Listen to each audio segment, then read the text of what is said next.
Yo, it's Big Ant, the spokesman, man. We back. Another edition of Urban Politicians TV, UPTV. Make sure you stay on your pivot at all times, man.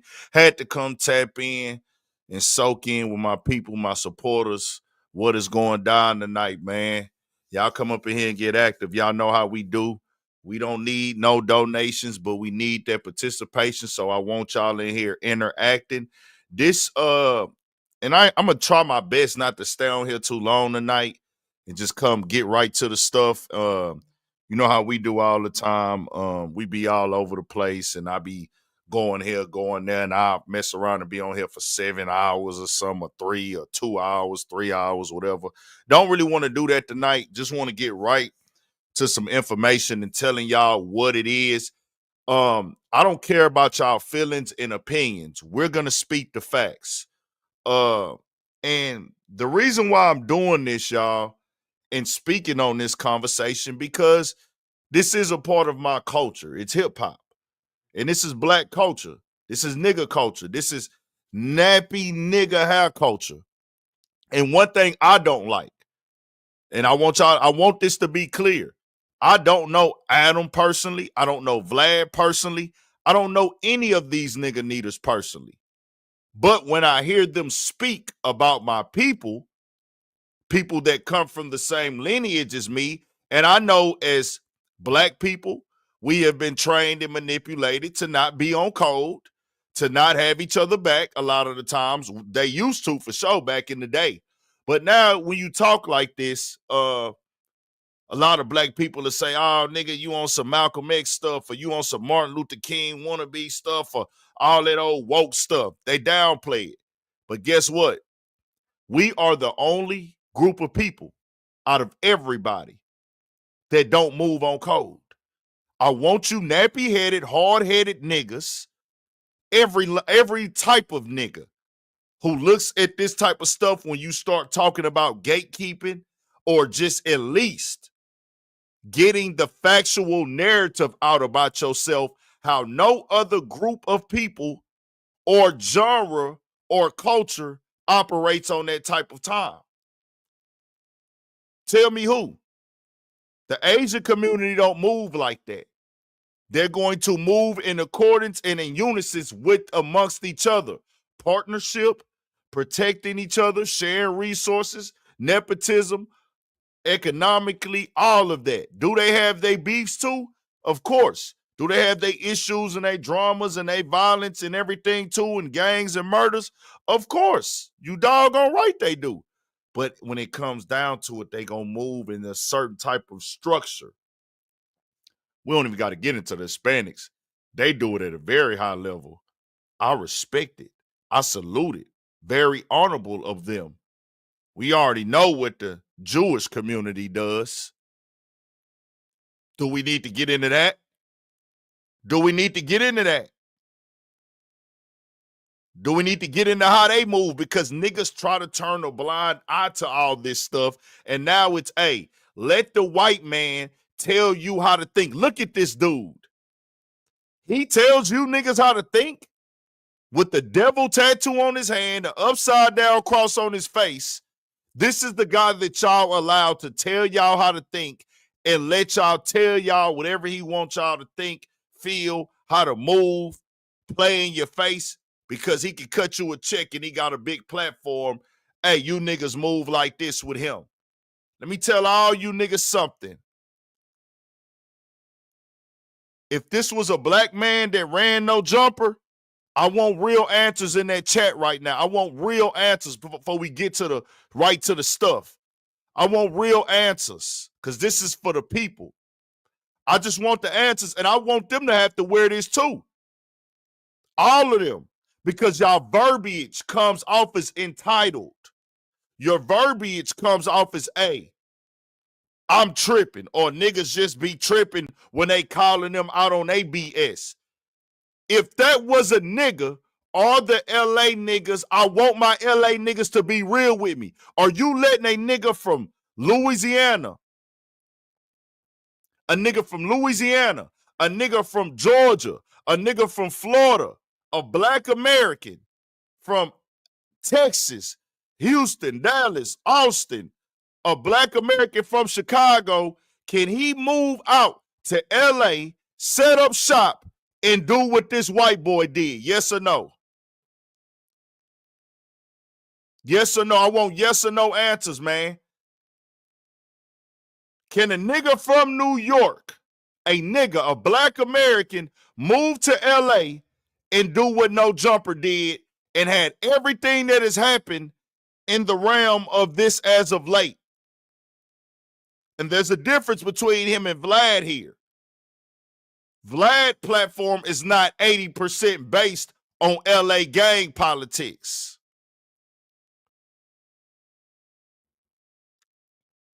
And why would that not be? I want y'all to let me know, why would a nigga not be allowed to move to LA and do what Adam22 did and what he's doing right now?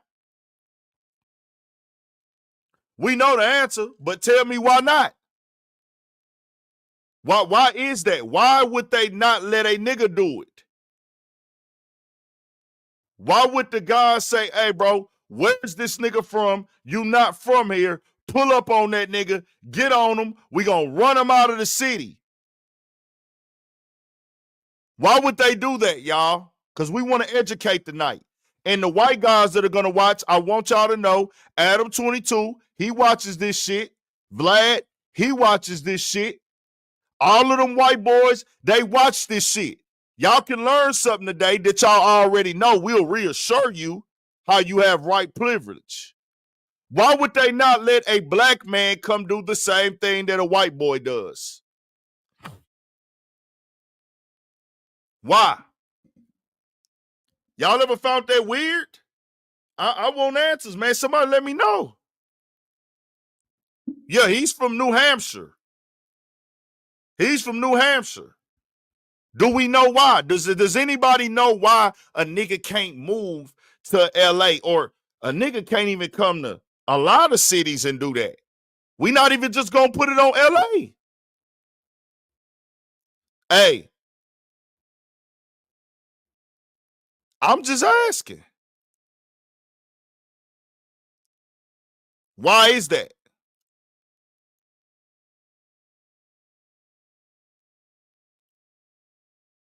Because it wouldn't just be LA.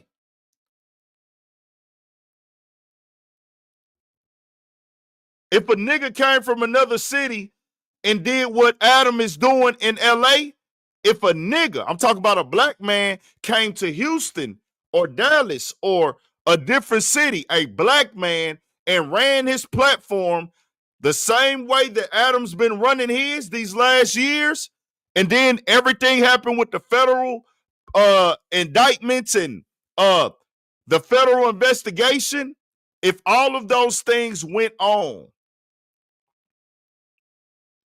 niggas would have a problem in any major city if a nigga came to their city and did that with their culture, their lifestyle, their street politics, their hood politics. Why is it that Adam can sit up there and do that? And I'm not just speaking for LA on that part. I'm saying black people all over the country. Black people all over the country.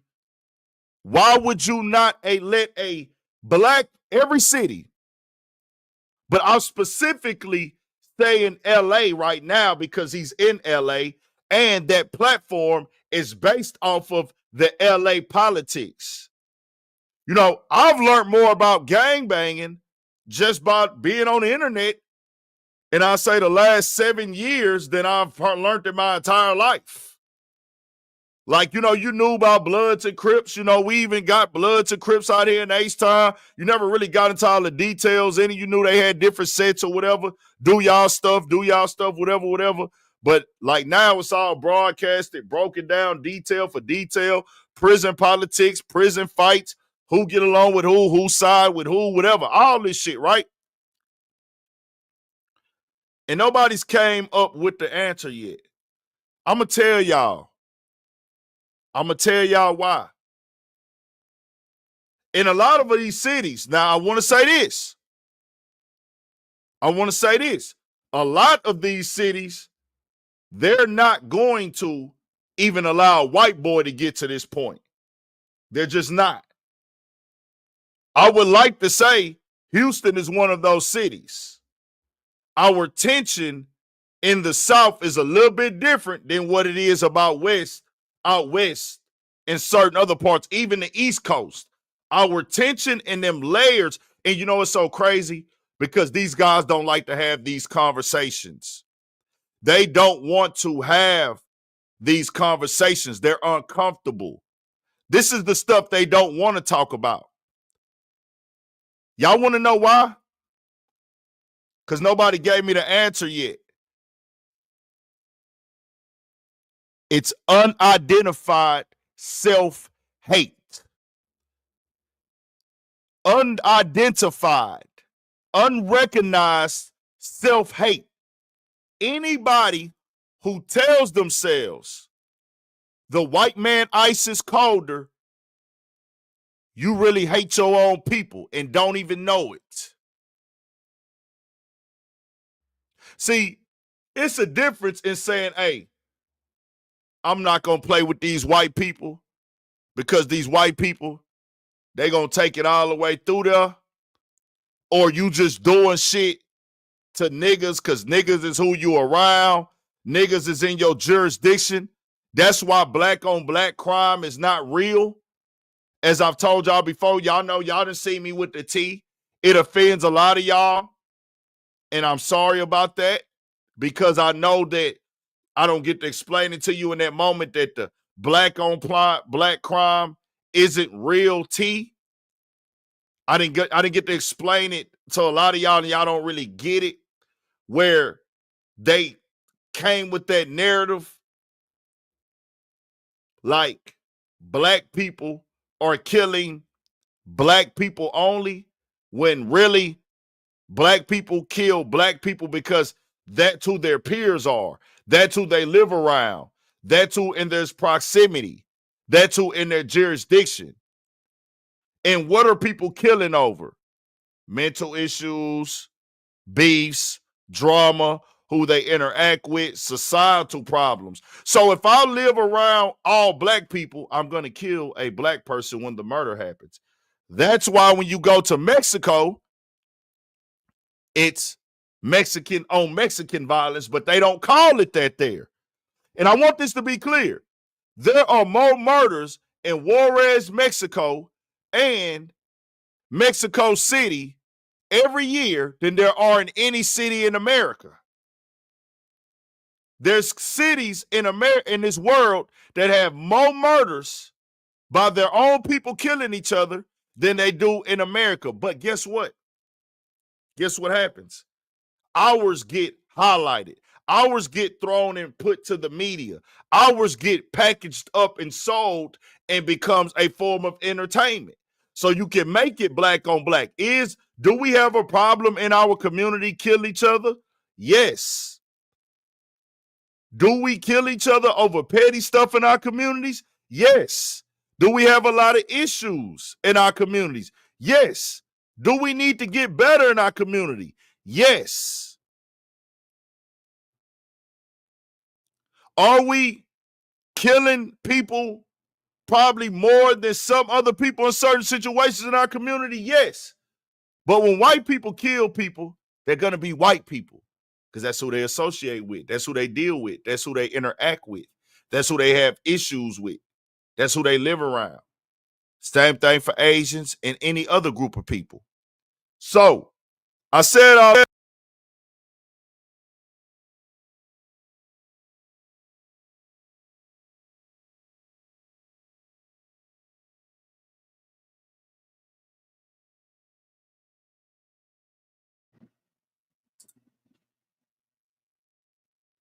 Yo, think I messed up the mic.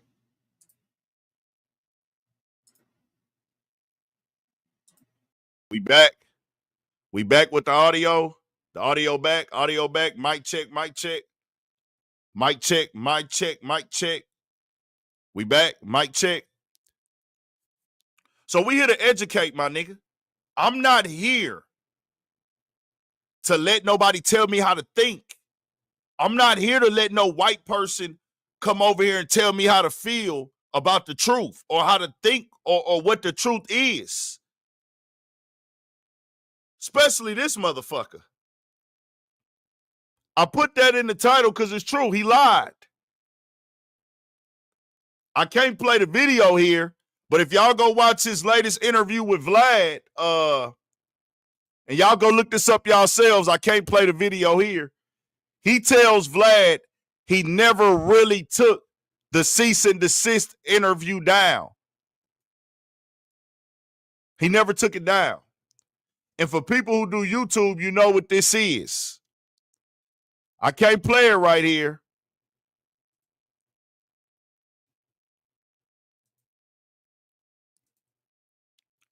Hold on just a second. I got to pause as soon as it starts.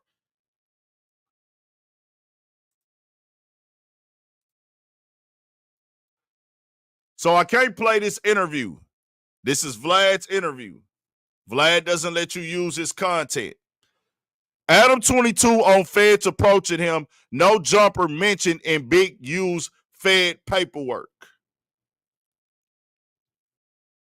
I want this to be clear. He tells Vlad today he did not take that interview down. And he knows the difference. Adam knows the difference. He just unlisted it. When he unlisted the interview, that means that it can still be seen. It can still be seen on YouTube. Then he also says that they were able to get to it, as in the federal investigators, they was able to get to it still on the internet. And he said he saw that it was collecting views. He said it would get views here and there from people able to find it. Or what happens is on YouTube, when you, and he knows the difference, y'all. When you want to take a video down, but you don't want to erase it, but you don't want nobody to see it, you put it on private. When you private the video, that means nobody can see it. He unlisted it, meaning it's going to be up there if people want to go look for it, but I'm going to come tell y'all I took it down. Like he told everybody, he removed it. He didn't remove it. He like shadowed it a little bit. And he knows what he did, but he came and told y'all he took it down. Now he said, after the feds hit him up, he remade it public again. The interview is now public again. Which, that's his choice. That's his right. I'm not here to play lawyer. I'm not here. I say innocent until proven guilty on anybody. I always, anybody who know me, nigga, Nipsey Hussle is my inspiration. Nipsey Hussle is the nigga that really motivated me and gave me the mindset to do what I do. I always give bro credit for that. Never met the guy. I never met the guy. Never came close to. I went to his shows years before he died. I was at Nipsey Hussle shows in 2012 and 2013 and shit out here in H-Time. I jammed his music every day.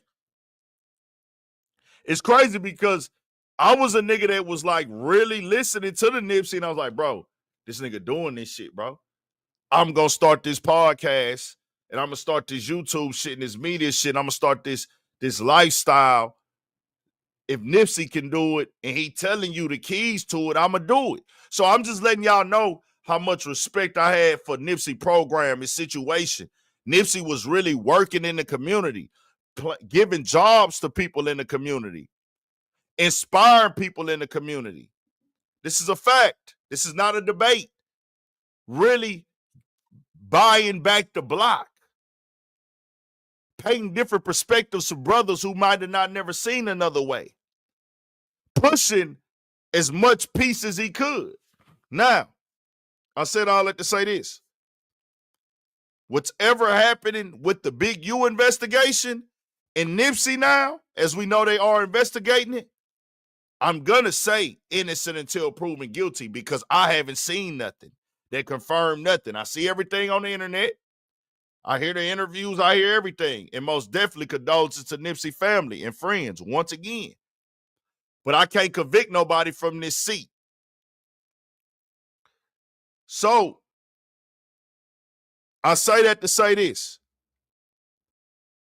Do y'all think that Adam cares about Nipsey Hussle is the reason he gave up that information or the cease and desist letter from Big U?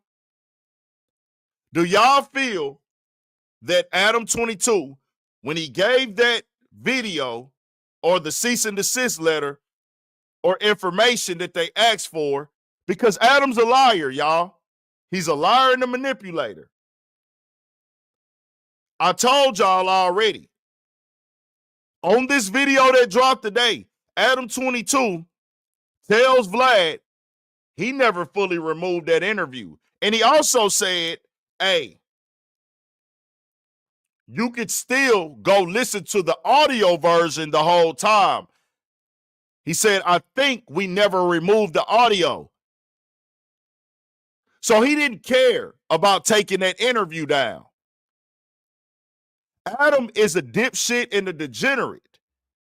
So in his mind, that's why I say, don't let these white people tell y'all niggas how to think. Don't ever let a white person tell you that journalism, because it's journalism, it's okay. Because it's journalism, it's a go. No, my nigga. Just because they want to call it journalism don't mean that it's right. Guess what else they call journalism for you niggas that can't see the truth? When they would put in the newspaper or they would mail it up in the town, we got niggas for sale. Y'all know there was an era where journalism was to tear black people down in the media. Journalism has never worked in the black man's favor. Y'all do know that, right? And even to this day.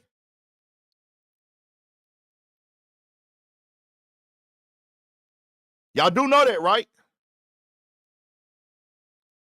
Do we know that, right? Like, who told y'all, hey, man, now a person can do journalism. A person can do media. That can be your job. That can be your career choice. But just because that's your career choice don't mean that it's right. That don't mean it's being done correctly. And that don't mean that it has good intentions. He does not have good intentions. His contentions are to go viral and make money. So everything in journalism and media and podcasting is supposed to be a go so a nigga can come in and make money. So they can get views. Hey, I'm doing journalism. You're supposed to look at the intent. What is your intentions for this? What's the message behind your platform overall? What are your goals with this? What type of damage has been done with this? If we go look at all of your content, are we feeling like you're doing this to help our people or do we, even if you're not doing it to help our people, do we feel that you really care about our people? Y'all answer that for me. Y'all answer that for me. Do we really feel that these guys care about our people?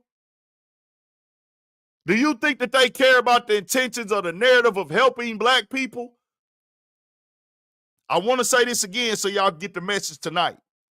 This interview that came out on Vlad today, he lied. He lied and said that.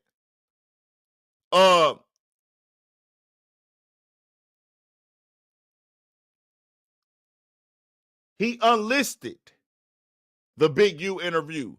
But when you go back, we'll take y'all back. This came out today. One thing about YouTube, you can look up old stuff.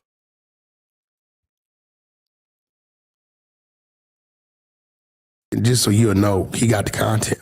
But I get it. It's if like, you have the content, I think you should release it to the world so the world can see it, right? Well, it'll definitely come out. So we never saw that content. Where do you think this is coming that Loose from? Cannon was supposed to have. Since Just you put it are like you're this. an Y'all expert hear? at psychoanalyzing Big U. Put it like this. Big Yusufer. Can y'all hear? It's some people that paid 6 figures, not high, not low, not a 1, not a 4. Can y'all hear that? But maybe a 2. Is it clear? That's in the Middle East. That Let's go back. wants. Like the guy I'm who not was gonna talk to these niggas because I'm not gonna lie to y'all, bro. I don't do the circle talking shit. And where I'm from, if a white man tries to play with you, he's calling you a nigger. If a white man tries to talk in circles to you, he's calling you a nigger with the ER. That's just what it is. Anytime a white man tries to outsmart you, circle talk you, move the goalpost in conversations, he's calling you a nigger. And you never gonna tell me no different because I grew up in this shit, my nigga. Fuck is you talking about? My granny 96, nigga. Y'all know what the fuck that mean? In America. My granny 96, she from America, nigga. My grandfather 95, nigga. So when a white man get to talking in circles to me, I don't take it no other way but you calling me a nigger. We demand respect down here, my nigga. So I'm going to be real with you. As black men, and I know it's like this in LA too, off the internet, that's a structure, nigga. LA off the internet is a real place. A bunch of black men, black fathers, black leaders, black success, black everything in LA. LA is cultured. LA has structure. Yes, they have the gangbang stuff too. But there's other things going on inside of that as well. Now on the internet, we're going to see the fuckery. They don't want to promote our positive. They just want to, hey, we got a gang member here that want to come up here and play on camera.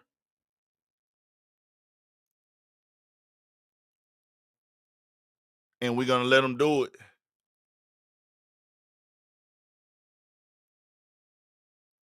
Yeah, see, we don't do that. We don't, because, and you know, I've only had one person that I knew in my life that I was hanging with. Because it's just high level of disrespect to try to conversate with a man about something and talk in circles or try to finesse and finagle in conversation or try to play him like he's stupid. That's like calling a man a bitch. Hey, fam, we play with bitches. When you talk to another man, you talk to him directly, you say what you say, and you say what you mean, and you mean what you say, and it needs to be respectful. Now, if we just joking, shooting the shit, but men that talk in circles and try to manipulate conversations, you a finesse and a sidewinding nigga. You playing on another man's intelligence is some of the most disrespectful thing you can do. That's one of the most disrespectful things you can do. We don't tolerate that. But on the internet, all that shit flies. But y'all got to know with me. Y'all got to know this with me. I want it to be clear. I'm not playing a character, y'all. See, I know that y'all watch and y'all look at all these weirdo niggas on the internet that sell their soul for views. I'm not doing that. I know y'all see the dick-eating ass Charleston White niggas. I know y'all see the Adam22 niggas that are paid 3 niggas to fuck his wife. So y'all get the mindset that, hey, everybody on the internet is willing to do whatever to get views, not me. I'm not that guy, and I'm never going to be that guy. Adam22 parents don't know what he's doing on the internet. They don't watch his content. They don't understand his content. He don't have to represent them by example. This is not even their culture. The thing about hip hop, we have a negative thing to it, but it's still a spinoff and a reflection of my parents' culture, my grandparents' culture, their parents' culture, because it's all a reflection of the black community in hip hop. Does it have negative stuff in it? Yes. Are we highlight negativity? Yes. Notice I said we, include myself. I listen to drill music. I listen to gangster music. I fuck with gangsters in real life. I fuck with players and hustlers and pimps in real life. I fuck with G's. I fuck with niggas that done turned their life around, nigga. Fuck is you talking about? Nigga. See, it's a lot of bitch ass niggas that watch Ant and think, oh, he just a nigga on YouTube. He ain't never been inside. Nigga, do you know how many gangsters know my motherfucking mama by name, nigga? Let me reiterate that. For niggas that don't know. Do you know how many gangsters know my mama by name and face?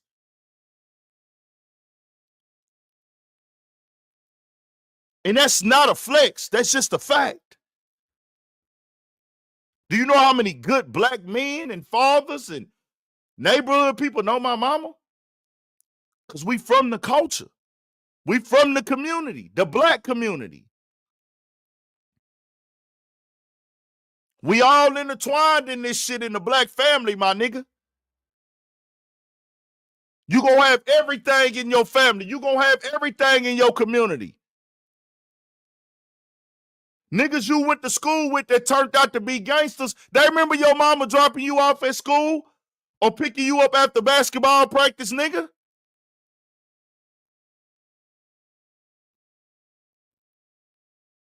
You got homies that have been to prison. They know your mama, nigga. See, it's different over here. I said all that to say this. My mama watched this YouTube channel. My mama watched this, nigga. My daddy watched this. My auntie watched this. My cousins watched this. Let me say this again. My mama watched this. My daddy watched this. My aunties watched this. My homies watched this. The fuck I look like getting on here disrespecting a dead baby and saying I'm playing a character. That's called selling your soul, nigga, and shaming. That's goofy. What I look like getting on this internet and pimping out the mother of my daughter on video to fuck other men. On video. Allowing her to do that. He can't show his parents that. My mama and daddy watch this. They hear me cursing and talking shit. I can talk like this. I'm not going to go say this in front of them, but they know what this is what I got to do to get my point across. He can't show his mama and daddy what he do. He can't show them what they talk about. That nigga daddy worked for the government. How do you think this nigga daddy feel about these niggas he making a bag off of?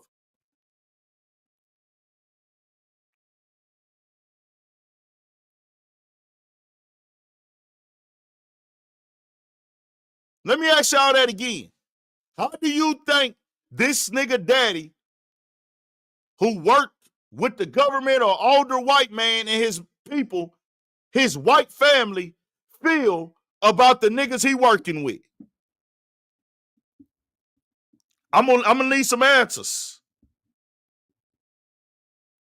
If he sat down and explained what he's into, what he's doing, federal RICOs, his platform is mentioned in RICO paperwork. His platform is mentioned in federal indictments.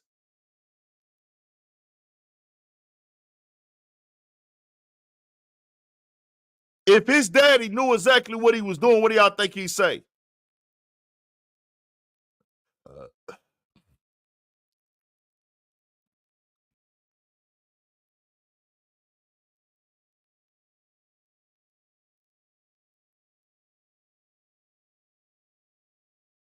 You think he respect? Let me reword it different for y'all. Do y'all think his daddy respects the people that he sits down with? Let me ask y'all that way, since y'all kind of missing the point a little bit. Y'all kind of missing the point a little bit. Do y'all think that his daddy and the lineage of his father respects the type of people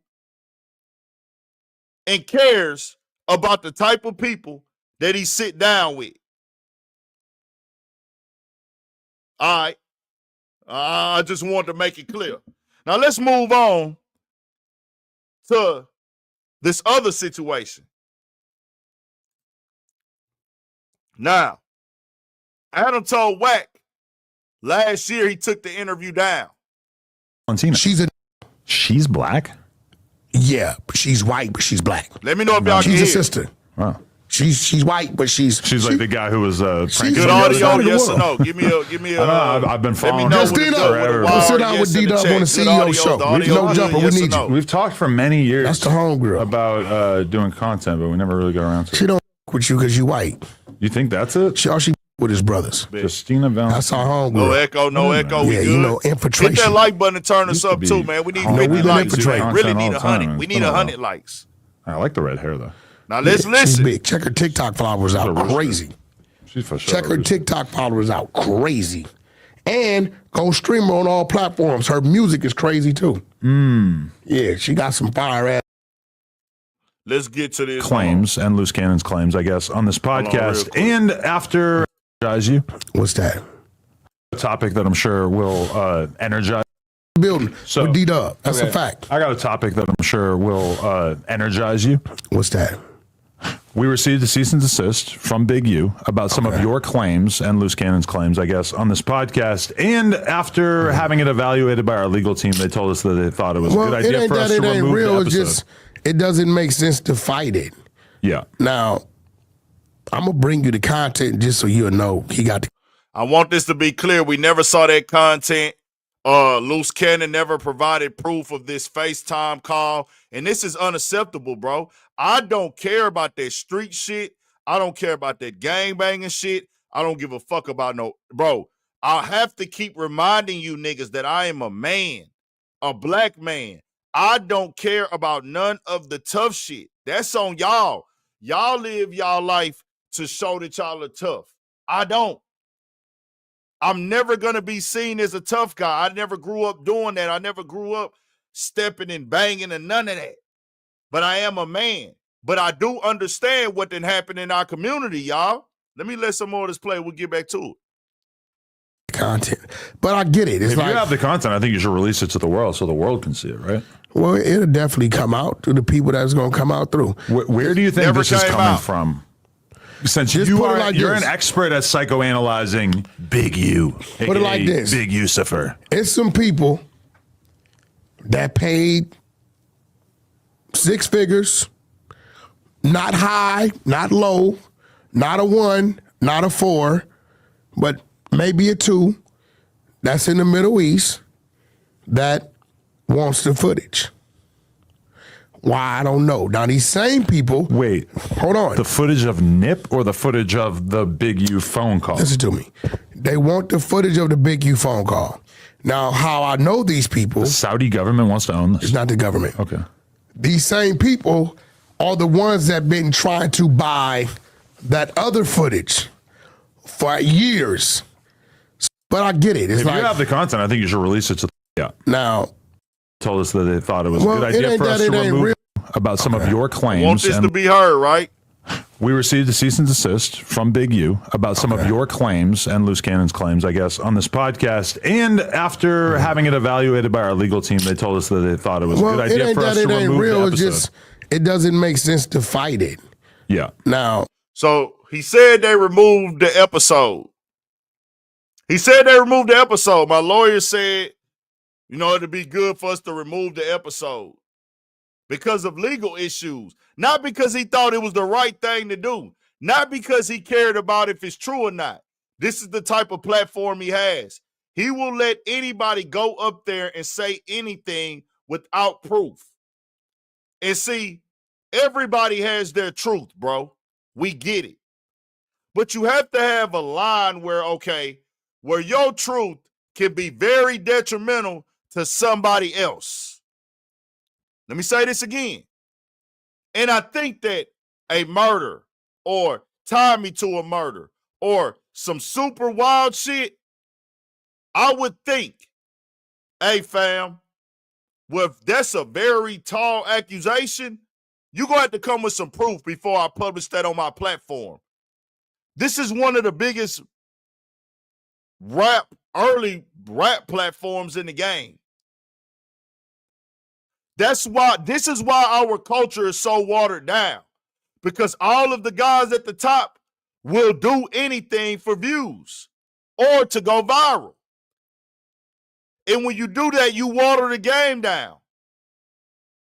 Vlad played a role in watering the game down too. And it's a gift and a curse.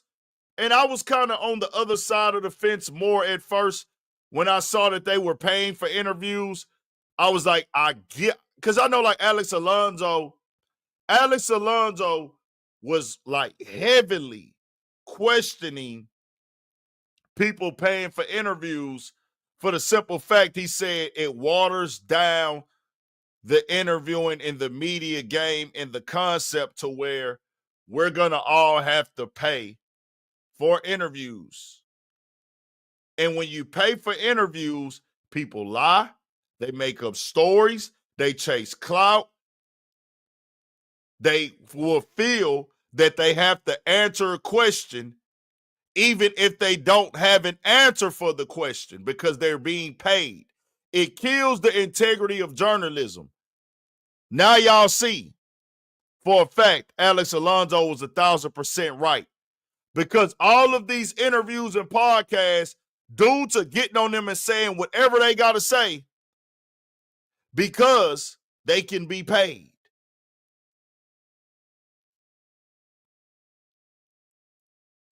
So, on the other aspect, I agreed with it, paying, because if you're constantly bringing somebody on your platform and you're making money off of their opinions, then yeah, you should pay them.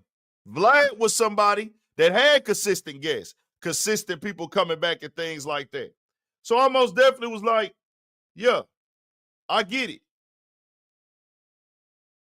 But now, we see what it is. What are we doing?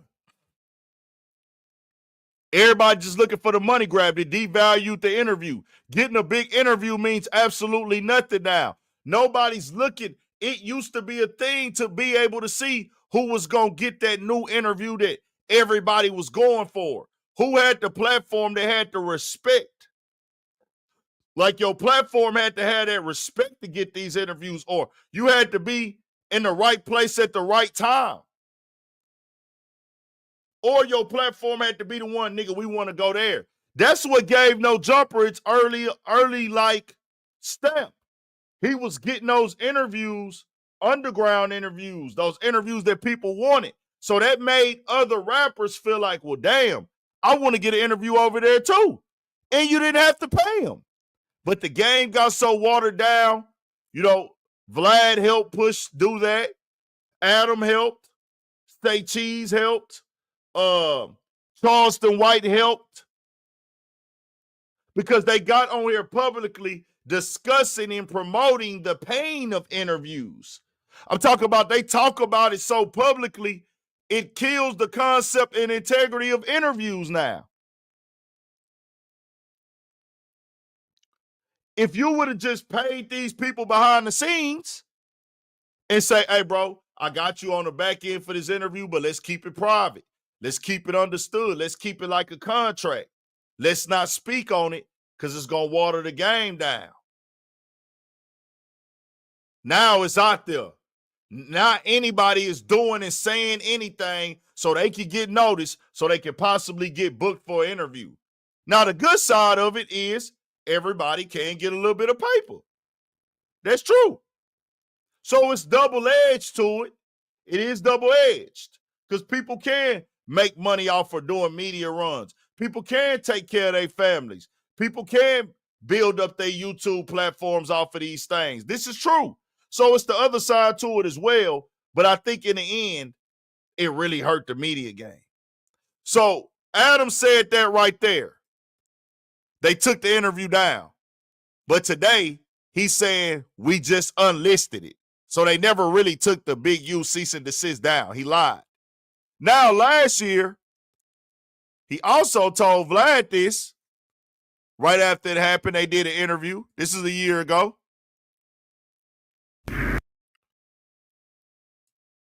This is a Vlad interview from a year ago with Adam.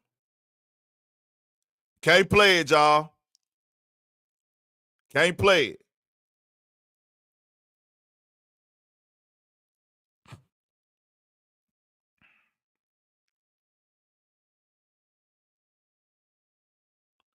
This was April 16, 2024. April 16, 2024, he told Vlad that they removed the interview.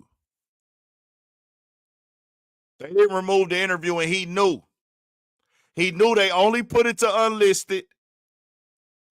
And he said today, we put the interview back up. After the indictment and after the RICO, the Loose Cannon interview about Big U is back up. He said that today on on Vlad TV on the clip I just showed y'all. Go look at it when y'all get a chance.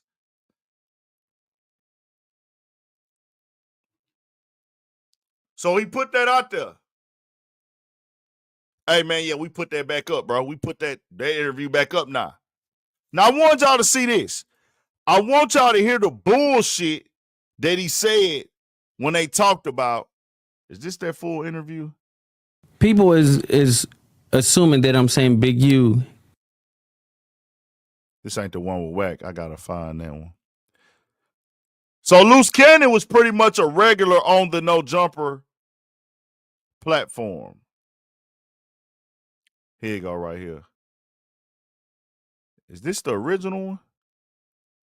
I got some shoes like that, some Gucci. brown joints, and they some them is hard and comfortable too. All right, let's get down to brass tacks. What are we talking about, gentlemen? Oh, no, this ain't the new one. So So that's what I'm saying. He flirted and all this stuff. Why is he so invested in these That's your outlet, gang huh? Look, banging and You murders? got a lot to and live up to because who we were killed just screaming who at and each all this other other about stuff. Hitler. Look at this guy. Why is he so invested in Who this? pay him no attention. Oh, okay. He wants to build a statue. Y'all niggas Hey, is but crazy. You Do know what what's y'all do, going though. to go crazy in the next 2 weeks? Why is he so invested in this? I want y'all to peep what's happening. He wants to talk to y'all about murders, your gangbang politics, who beefing with who gonna fight with who ran a fade, who didn't. He want to sit here and talk to y'all about y'all crimes, bro. He want to sit here and talk to y'all about y'all crimes. But if the feds come, this is what he gonna do for niggas. Let's go back. People is Let's go back. Since y'all niggas ain't getting it. Since you don't understand it. We don't have to make up anything. We don't have to spread lies. No, Like not really. with the shit they set up here. A complicated situation. Then not going to help them very much outside. Now look how long, this is a bullshit answer. This is a person talking in circles and feeding bullshit. And this is what I don't like with niggas. I don't like when anybody does this. I don't like when niggas do it because it's disrespectful to do this to another black man, in my opinion, because you playing with my intelligence. And I for sure don't like when a motherfucking white boy do it with me. Need to take this out. So I don't think there's ever been something that Break or Loose told us that they needed us to edit out. But I don't like to edit things. Where it comes back to me with. She said the feds were interested in one, Listen to this shit. that she's going to be able to ask the FBI agent. As soon as the cops come, he airs out his whole situation and ends up coming back to haunt him because the state ends up trying him. So if he had not made all those statements to the, he's off at work or whatever. I forget what she told him. And so I immediately hop on the line with my lawyer. I say, what should I do? I don't want to, handle this situation wrong. Over and over and over, I've sat down with rappers or whoever who tell me about situations in which they divulge too much information to the police or whoever, and it ended up coming back to bite them. Especially, something that comes to mind is like Hurricane Chris, who caught a body that was blatantly self-defense. Soon as the cops come, he airs out his whole situation and ends up coming back to haunt him because the state ends up trying him. So if he had not made all those statements to the cops right after he had killed this dude, then it for sure would have been a way easier case for him to beat. Now, that being said, I'm not really that worried because I know that I myself haven't been involved in any criminality, but I figured I would have my lawyer take care of it. So my lawyer reaches out to the guy who came to my door. She assures me that she's going to be able to ask the FBI agent a handful of questions, and from that information be able to ascertain, is Adam in trouble? Is Adam going to be, forced to hand over a crazy amount of information? Because that was kind of lingering around in my head as like, God, this is going to be a huge pain in the ass if they want to confiscate all the computers and everything in here. We're going to have to buy a bunch of computers to use. Where's the furnace? Start the furnace up, guys. I don't know. I was considering that. I have not destroyed any information for the record. But this is the thing that my lawyer comes back to me with. She said the feds were interested in one thing and one thing only. Because in my head, I'm thinking they're going to want copies of the podcasts that Brick or Luce were on. They're going to want to make sure that there wasn't anything in those podcasts that was edited out. Now, anybody who knows me and No Jumper knows that we really don't like to edit things out. So the only stuff we're editing out is if it's like a 4-alarm fire, like, yo, we need to take this out. So I don't think there's ever been something that Brick or Luce told us that they needed us to edit out. But the one thing that the feds wanted was the cease and desist from Big U to No Jumper, asking us to take down the episode in which Loose Cannon first made the explosive statements that suggested that Big U had previous knowledge of Nipsey Hussle's death. Now, that situation. Okay. This is where he goes into the bullshit, y'all. This is that I'ma talk in circles and try to give y'all a throw off instead of just telling y'all I gave them what he wanted. I gave them what they asked for. This is that, hey, I'm going to throw y'all off a little bit. Just watch this energy and this explanation, and then the question he get asked afterwards. Is very much outside of what was mentioned. That situation is very much outside of what was mentioned in the indictment. In the indictment, there's nothing about Nipsey. There's nothing about any of that stuff. So this to me is kind of massive because it makes me feel like, oh, the FBI is interested in what Big U's involvement in Nipsey's death might be, which to me seems gigantic. I don't know why that cease and desist is not going to help them prosecute Brick Baby or Loose Cannon or anybody else. But the fact that they're interested in that, to me, adds quite a bit of credibility to the argument that perhaps Nipsey Hussle's death was a more complicated situation than it appears to be. Well, y'all hear that bullshit? Y'all hear all that circle talking shit? But see, don't expect the truth out of him. Don't expect his white conglomerate. You never hear Vlad call him out. Let me tell y'all niggas something. I don't subscribe to the media unity shit or the media union at all. Because y'all niggas do fuck shit. And when you do fuck shit, I'm going to call it fuck shit. Your fuck shit affects my people and my culture. You play on people's intelligence and you lie. Ain't no media unity with me. I'm unified with the truth. I'm unified with the culture. We all the motherfucking culture. I don't separate this and this and this and that. Nah, nigga. If you a rapper in this culture, we under the same culture. If you're a producer in this culture, we the motherfucking same. Only thing is we don't provide the same services in the way that we do it, and the money that we make off of our services be different, or the way that we conduct our services be different. But it's only one motherfucking culture. So thinking I'm going to come into the culture and say, well, we all finna be unified in one, and we're going to allow him to do some fuck shit towards the culture or towards people in this culture, and we not going to call it out because he media. Because if a rapper do some fuck shit, niggas call it out. An athlete do some fuck shit, niggas call it out. So if a media motherfucker do some fuck shit, nigga, we calling it out.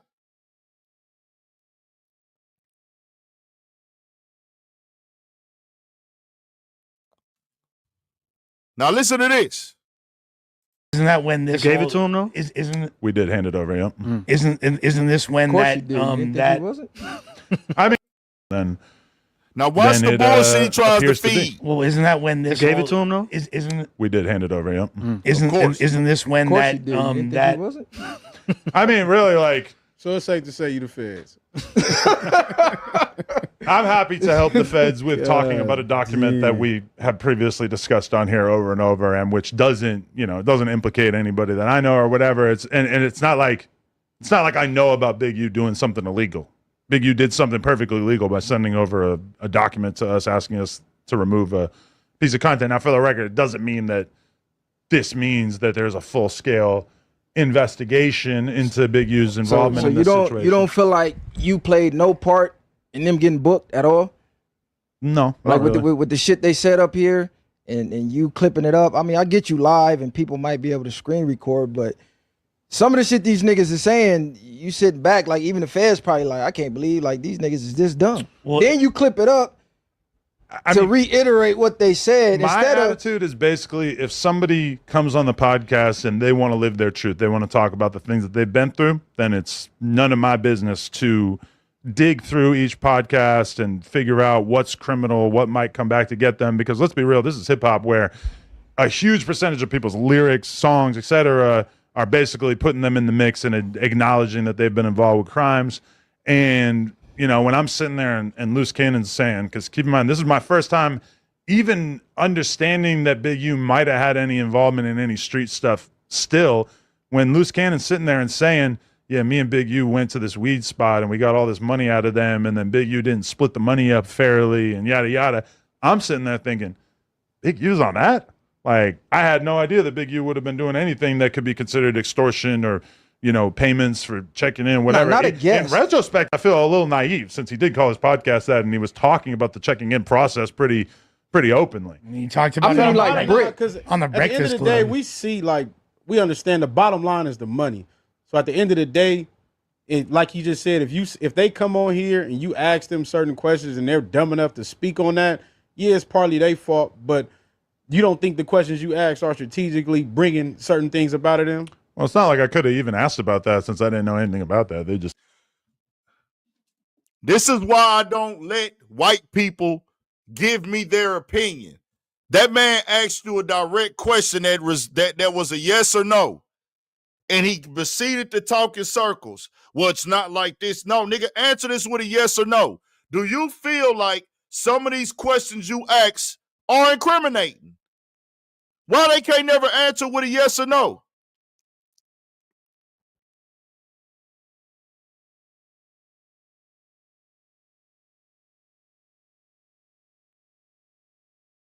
Now, I do want this to be clear. I do want this part to be clear. It's on you niggas. That's why it went over some of y'all heads in his comments. You niggas can't hang with me. I can't fuck with you niggas. Because I'm calling out how niggas act towards each other, how they will let a white man. I'm talking about self-black hate. That shit going over you niggas' head. That's me talking to my own people. I sat up here for 20 minutes talking to my people, and y'all listening because y'all giving feedback, but y'all keep saying, man, you can't blame the white man. Nigga, I'm up here telling you, we got to check ourselves. Why y'all letting a white boy do something y'all would never let a nigga do? A nigga asking an incriminating question to you, you're ready to knock his head off. Am I right or wrong? Why y'all be so quick to jump out there and protect the white man? Listen, my nigga. I'm ready to throw niggas off the boat. And if you can't swim, drown, nigga. Modern day Armistead style, nigga. How they let them niggas drown on that boat. How they really did our people. And a lot of our people didn't come across the water. We had a lot of people already here in America. We had a lot of people already here in America. We had a lot of people over here in America already that's foundational black Americans, got black American lineage. Some of us were natives as well. Some came from the Caribbeans. And we talking about the 1500s and 1600s and early 1700s. Not people that's coming from Jamaica that's formed now in the countries that they became. We talking about beforehand. So those are people, their lineage has been for centuries to where they are Americans. Not people that's first or second generation Americans. We're talking about people who've been here for hundreds of years through their lineage. Now, we had some come from Africa. You see how them niggas drowned on that boat in Amistad? Nigga, we taking over that boat. We finna motherfucking get the white boys off the boat. Y'all go do what y'all do. The niggas, we'll give y'all a boat. Here, nigga. Here go y'all boat, white boys. Y'all white boys can have y'all boat. Go operate it. Do whatever the fuck it is y'all do on y'all boat. But this I was here. But you niggas that choose to stay on the boat with us, but then you act like you want to do things that are going to harm the boat. You want to confuse our direction of our boat. You want to poke holes in our boat secretly. We'll throw your ass overboard. Die, nigga. Die. Die like the bitch you is. The worst thing you can do is sell out your motherfucking race. We know how to survive, nigga. We know how to fucking survive. We ain't never fled shit. You niggas that want to defend black disrespect, you niggas that want to defend black manipulation, you niggas that want to make excuses for the white man using us and fucking over us, man, go kill yourself, nigga.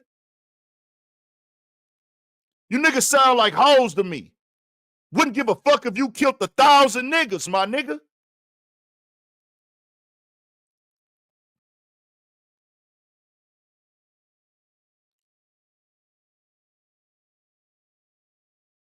You niggas can get thrown overboard. Go drown. And ain't nobody throwing life jackets, my nigga. Once you show that you a play manipulator for the white man because he cut you a check, you can't be trusted, nigga. You a fucking spy and the enemy. House, nigga. Go back in the fucking house. We gonna sit in the field and pick this cotton, nigga. I'm not scared of the white man. I'm not scared of the fucking system, nigga. I don't give a fuck. I know how to get what I need to get to my people and my culture directly. I can do it in the streets. I can do it wherever, nigga. We've been doing this. My ancestors made this possible for these niggas. Adam22 don't got shit without niggas. If it was on, you take these 3 niggas right here away and you tell them, let's just run our own podcast for a month with just these 2. That shit dies. It dies. Who want to defend that? Am I right or wrong? We can survive without an Adam22. He can't survive without us. It'll just take niggas time to build it. I'm trying to teach you niggas your value. I'm trying to teach you niggas how your skin is valuable. You niggas don't even understand your value, and some of you niggas is grown-ass men. Wake up and realize you've been focused on the wrong thing, nigga. Wake up and realize you don't got to understand it, nigga.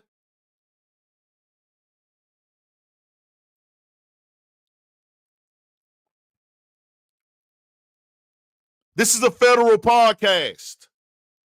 No Jumper is a federally investigated podcast. They have contacted the owner of No Jumper. The man that owns this platform has assisted a federal investigation. So guess what that means? Can somebody in the comments tell me what that means? Once the owner of a platform has assisted federal agents with an investigation, that means he is cooperated with the feds. Am I right or wrong?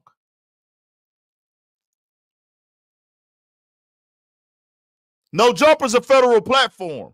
They're not going to come out and tell you that directly. So for you niggas sitting around to wait, for you niggas sitting around thinking that there's going to come a day, well, Adam will tell me if he's going to work with the feds.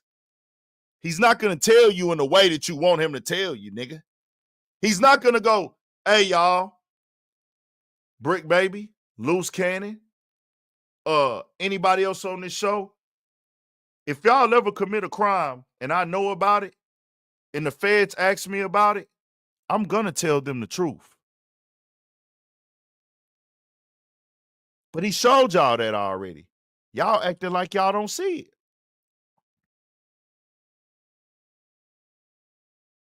This podcast has federal paragraphs. There are paragraphs in federal indictments that came right from this building. Am I right or am I wrong? Let me ask y'all this. If a black man ran this platform, I'll say this again. If a black man ran this platform, what would they be calling No Jumper? Mind you, this platform is named after a black man for y'all that didn't know. What do they call a black man's platform where paragraphs of conversation from that platform are in the federal indictments? Niggas are calling that platform from the federal holding cell while they're facing federal charges, talking about their case. Then the owner of the platform has assisted the federal agents and talked to them. What are they going to say about that platform if that nigga was black? I want real answers. Life of T. Life of T said they'd call it the feds. They would call it shut down. I have to agree. No, I'm not talking about the feds. I'm talking about niggas. I'm talking about what niggas from the culture would call it. Not the white dudes, not the federal agents. See, the federal agents gonna let it rock for you niggas. They said, oh, these niggas still ain't caught on. Oh, Brick Baby, you want to call? Loose Cannon, you want to call No Jumper from the feds? Man, get that nigga some free minutes.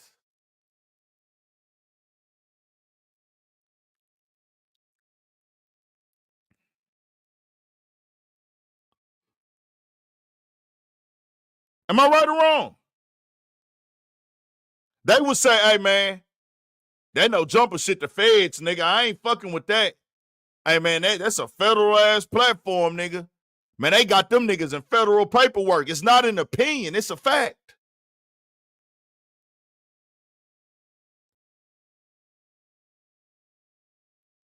Y'all know No Jumper's named after a black man, right?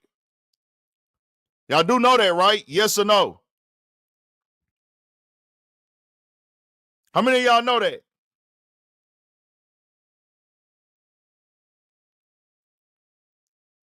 Y'all don't know that? Y'all didn't know that No Jumper is named after a black man?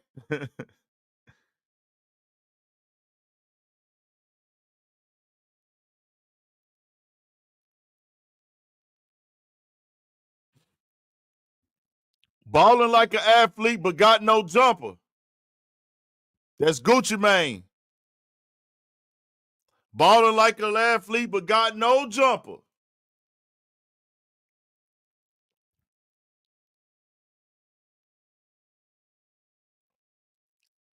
It's named after a black man. That's how much of a nigga needer he is. Y'all know what a nigga needer is?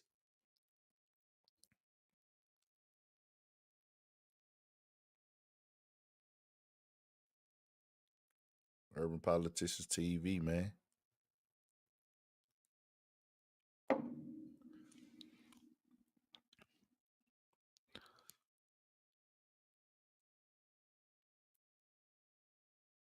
Named the platform off of a black man, but then brings on the racist white dudes and laughs when they say this.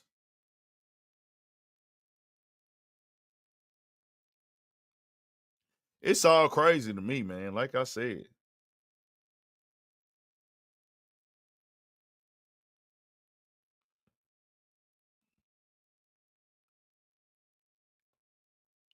Let me see if I can find that clip, man.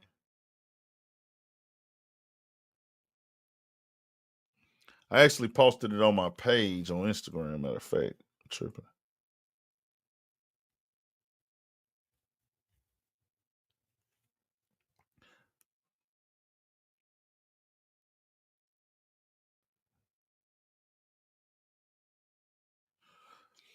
Now he has another guy up there. Just, we'll go to that in a second. But I just want to show y'all the real so y'all can see it yourselves. Some of y'all are going to still defend it. We don't give a fuck. Jump off the boat, nigga. Go over there with a white man ISIS colder for you.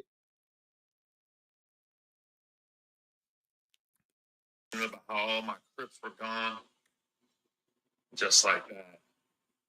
God got me. We're getting one back. We're getting one back. Still got 3 to pray for, but we're getting one back. God is good. Free all the Crips. Spent last week complaining about how all my Crips were gone. Just like that. God got me. We're getting one back. We're getting one back. Still got 3 to pray for, but we're getting one back. God is good. Free all the Crips. Spent last week. The first time I was invited to a show of yours, I had to look up like 30 things. So I thought you were inviting me to fuck you. And You thought I was black when you No, first well, got yeah, invited. that's too hip hop, so I didn't know you were just a slave owner. Hip-hop, wow. So I'm here to rep okay. I like how they're like bleep that. The first time I was invited to a show of yours, I had to look up like 30 things. So I thought you were inviting me to fuck you. And You thought I was black when you No, first well, it's hip hop, so I didn't know you were just a slave owner. Hip-hop.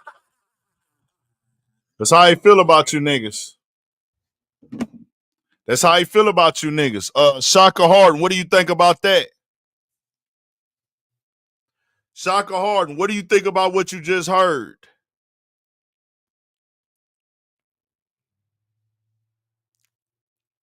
Shaka Harden, what do you think about what you just heard right there?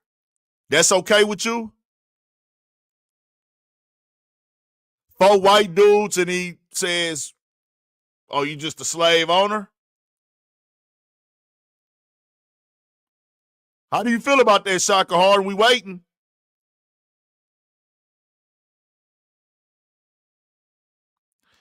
Shaka Harden, do you want to grab this link real quick?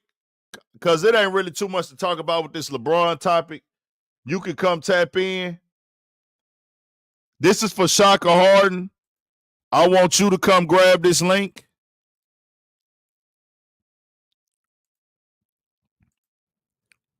And speak your piece.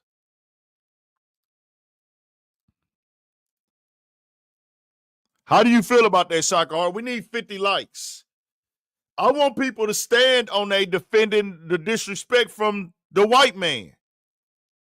Because it seems like that's what you want to do right now.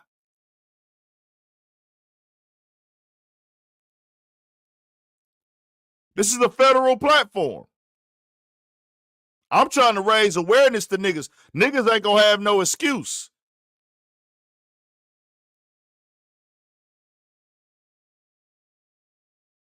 Oh, we not on a plantation, my nigga. We not on a plantation, trust me. Shaka Harden, you can either join the link and speak, or your parents raised a bitch. And I said it. And I mean it. That's what we do on this platform. We give niggas who want to defend the whole shit the opportunities to speak, or we call you a bitch. Any nigga that throws out these type of things like that going against black American people and make those you stuck on the plantation comments, come on here and speak it and talk. I'm sober as a cobra, my nigga. Ain't nothing drunk about me. I'm sober as a cobra. I'll just take it as your mama woke up every day, worked hard, sacrificed to put food on your table, clothes on your back. Your parents, your family, all the people supported you for you to grow up to be nothing but a bitch in the comment section. How pathetic. They would be ashamed of you.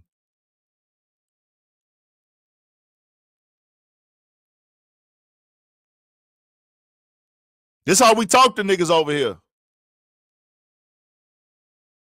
Oh, we don't give a fuck about disrespecting people who give an anti-black talking point. Like I keep telling y'all get me confused with these other niggas. They want you to respect them for how many squabbles they had, how much gangster shit they did. I don't do none of that. It's known. I have never been that. I can never be that. My goal is to not get a motherfucking respect level for some gangster shit. It's never gonna happen because I never did that growing up. I'm riding for my people and my lineage right now and my culture. I'm willing to go adapt to what it gotta be for that. I know it's hard for you dumb niggas because y'all have been taught. Y'all let the white man tell y'all how to think. Y'all let the white man narrative control y'all. Y'all let the white man understand it and manipulate y'all that anytime a black man is willing to stand up, anytime a black man is willing to fight, or a white man says, I'm not taking a black man. Anytime a black man says, I'm not taking no disrespect. Anytime a black man say, hey, I'll squabble over this. Anytime a black man says, hey, fam, if you touch me, I'm going to burn you up. Y'all think that means that he's a gangster. Y'all think that every masculine black man that's ready to stand up for some shit or ride about his respect, he got to be seen as a tough guy. I don't subscribe to that ideology, my nigga. I don't. I swear I don't. Because I'm different. I want to be respected as a black man, not as a motherfucking gangster. At all, because I'm not that. You can call me scary even. You can even say that nigga scary. That don't offend me. Because fear equals surviving. Fear equals freedom. Fear makes you make good decisions. Fear will keep you from doing some crash dummy shit. When I say I have fear of losing the position that I'm in, as in when it can be avoided. Because I don't want to be telling myself I did something stupid. But that doesn't mean I live my life in fear or I'm scared of all these other things. No, nigga. I know I got to move on point. I know I got to move in a way. Because it's dangerous outside. See, They told us, and it's levels of fear, bro. Fear is, hey, nigga, I'm scared to stand up for myself as a man. No, nigga. That's not what's going on here. That ain't what's going on with me at all, nigga. I don't know. We gonna stand up for ourselves as men at all times, nigga. That's not what I say in fear. And a lot of niggas know when you active outside, nigga, you gotta move in a little bit of fear. Like, hey, nigga, I know what can happen when I go up over here or I go up over there. I know where the police be at, so I'm not gonna do my 1-2 thing up over there. If you living like that, ain't nobody trying to go to prison, nigga, unless you fucking confused and dumb. I hope you fear getting caught and going to prison. Because if you don't, let me get farther away the fuck away from you.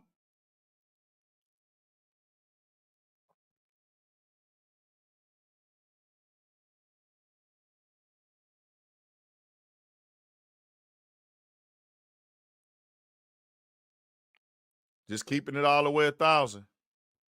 And for anybody who says anything about me saying nigga, and especially for the guy Shaka, I know that you grew up to be a bitch and that's all you amounted to. Bitch ass niggas like you, I always tell y'all, yeah, we don't want to spread that down to the youth. Of course, I'm probably gonna grow out of it one day saying it. I don't say nigga to my parents. I don't say nigga to my older aunties and uncles and things like that. I don't do that. I use it when I use it, how I use it, whatever. My peers, whatever. But Shaka, if we stop saying nigga today, tell me what happens for the black community. Shaka, give me an answer. What happens that betters the black community across this country if every black person in America stops saying nigga today? You let me know. We'll wait. We'll wait.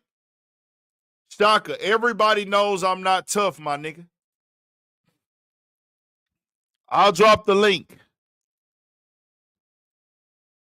Tell me what happens if we stop saying nigga today. I want that. I just want to know, y'all.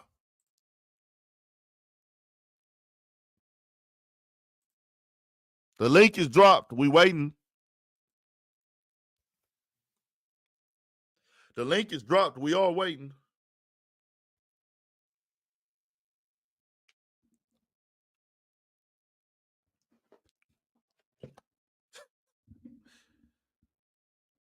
Who does it show? Give me the answer, y'all. So we know when we say nigga to each other, it's a form of love. It's a form of endearment. It's a form of bro. It's a form of brotherhood. It's a form of understanding. So let me know, my nigga. Y'all are not answering the question. What happens if black people in America stop saying nigga today, fam? More respect.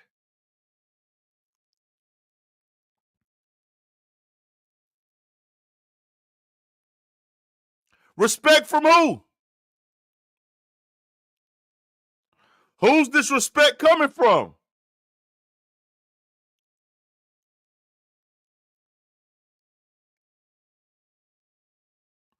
I need answers. Who do we get this respect from, bro?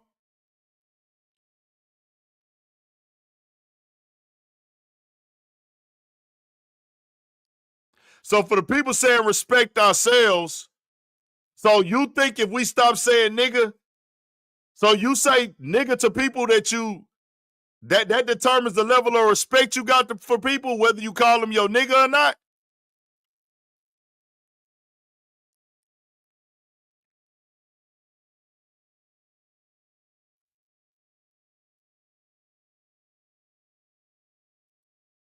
As I said before, of course, a nigga's gonna grow out of it.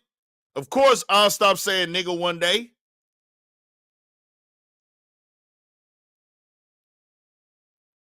So, who gives a fuck? Everybody code switches. Everybody uses certain language. You don't curse in front of your parents. White people that curse don't curse in front of their parents a lot of the time. Asians, Mexicans, certain people, Africans, Dominicans, Cubans, Russians that curse with their friends, you're not going to have the same conversation in front of your parents.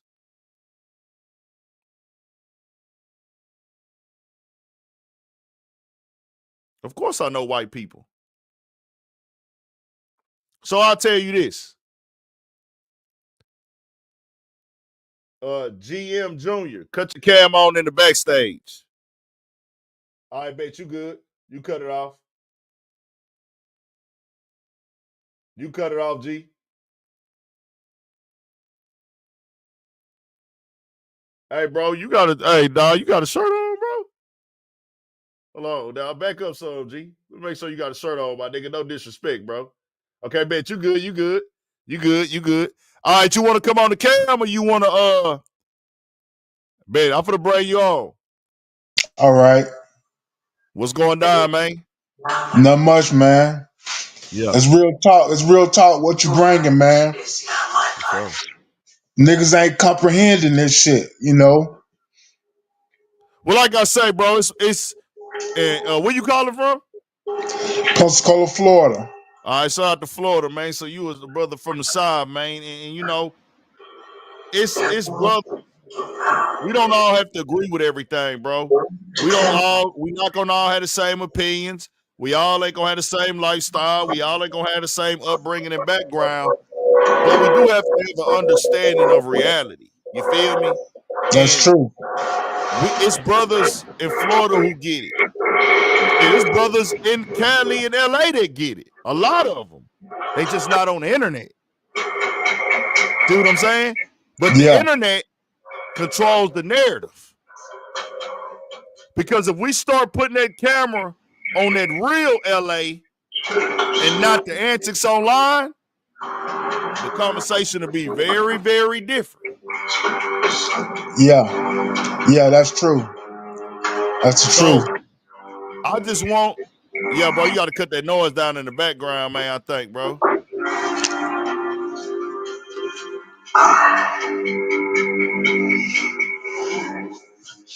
I think maybe, you got to X out. Hold on. Yeah, you got a TV on? Yeah. Yeah, you got to cut that down. What is it? What can you see?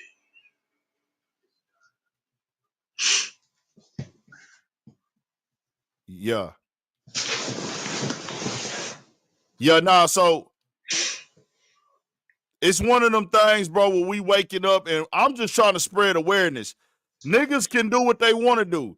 Niggas can go to all these platforms, do their interviews and things like that. It's our job to talk about it because I'm supposed to tell my people the truth. This is a federal platform. As a documented federal platform. Documented that, nigga, you gave the feds the info that they wanted. Your platform is part of the federal indictment. You own that platform. What are we talking about here? What would happen to a nigga in Florida if he had that, bro? Man. They be saying he the feds, right? Yeah. All right. That's it. Yeah. Ain't nobody said no jumper the feds. I ain't heard that been pressed online. I don't need to see it pressed at all. I don't care if y'all press it or not. But what we're going to do is I'm not going to let these white dudes come into our culture. I want this to be clear. This is our culture, not theirs. They in our business. We not in theirs. I'm not at Vlad's lifestyle and his culture that he's into and the things that he does that black people don't do. I'm not involved in none of that shit. I'm not giving no opinions on it. I only got an opinion when they come over here in hip hop, which is my shit and my people's shit. I don't give a fuck about what they got going on in their other cultures, their other shit, or none of that shit. We don't get into it. I'm only doing it because you're one of the top subscribed and followed platforms in my culture's media system. I'm supposed to come tell my people the truth. I'm doing a disservice if I come on here and say, feds came. he gave the feds the cease and desist letter when they asked him for it. He talked to the feds. Do we really believe he's telling us everything that the feds told him? Yeah. Let me Yeah. ask you this, G. Do we think the Fed, and I want y'all to answer me this in the chat. Do we think the feds came to Adam and said, hey, man, all we need is that little cease and desist, and you good? Don't worry about nothing? Or do y'all think they came and said, hey, man, we're going to need that cease and desist, and we'll be in touch with you, and anything else we ask you, we're going to need the truth? Because we really got you on this right here. You know about this. We know you know about that. We know you know about this. That's how they come to niggas when they want information. Yeah. See, they informers. Informers. You see, that's what the whole point of the matter is. Paid informers, snitches. And that's the whole thing. That's what the whole problem is. You know? I never knew I thought when the feds come holler at niggas, they damn near like, we got to talk to you about something. We got leverage what we finna threaten you with. Maybe, I don't know. Well, y'all, I just don't believe Adam. I will never believe anybody who has an upside down cross and a devil tattoo on their hand. And a dude that claims he's an atheist, but then worships the devil. So anything you tell me, I'm going to think you're lying. Plus, I've seen you lie on camera plenty of times. So I'm like, no, nigga, tell me what the fuck you want me to believe. I don't believe you, though. It is what it is. Yeah. Yeah. They said, hey, man, we're going to be in touch. He said, okay, anything y'all need. He going to tell y'all that. Adam ain't going to tell y'all, he told them feds, hey, man, anything y'all need, let me know. Here's my personal number. He working for him. Well, when you look at it, he don't have to. But he is indirectly. Yeah. Because you want to know why? For niggas who don't get it, for y'all niggas that don't get it, if I know that my platform is being watched by the feds, my platform is on federal indictments. The guys that are in the indictment are still calling into my platform, and their conversations on my platform are used as evidence against them. That means I know that the feds are listening and watching, right? The feds came and talked to me, right? So that means the feds are watching my platform and listening to it. So I have a choice to make. The choice is I'm going to either stop doing what I'm doing, or I'm going to still allow you niggas to come on and do the shit y'all been doing. And let me see what he had on there today.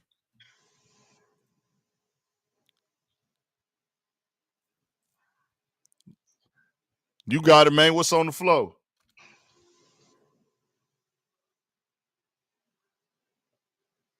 Yeah, you got it.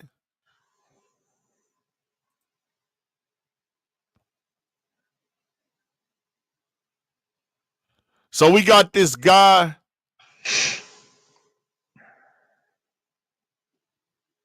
King Peel.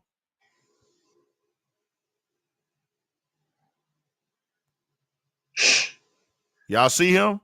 The blood? Did you see this one?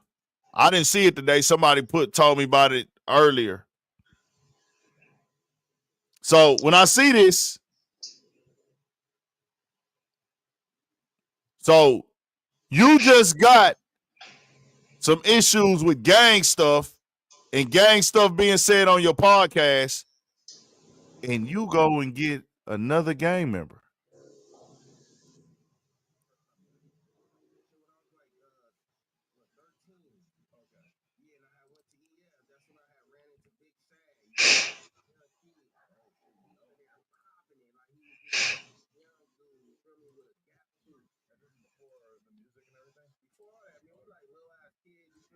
Football ass kid, I always be like quiet. You feel me? Like I'm just now learning how to really get outspoken because I've been out at the pen for a nice little amount of time. I'm getting my energy and shit back. You feel me? But I always used to be quiet, mind my business. You feel me?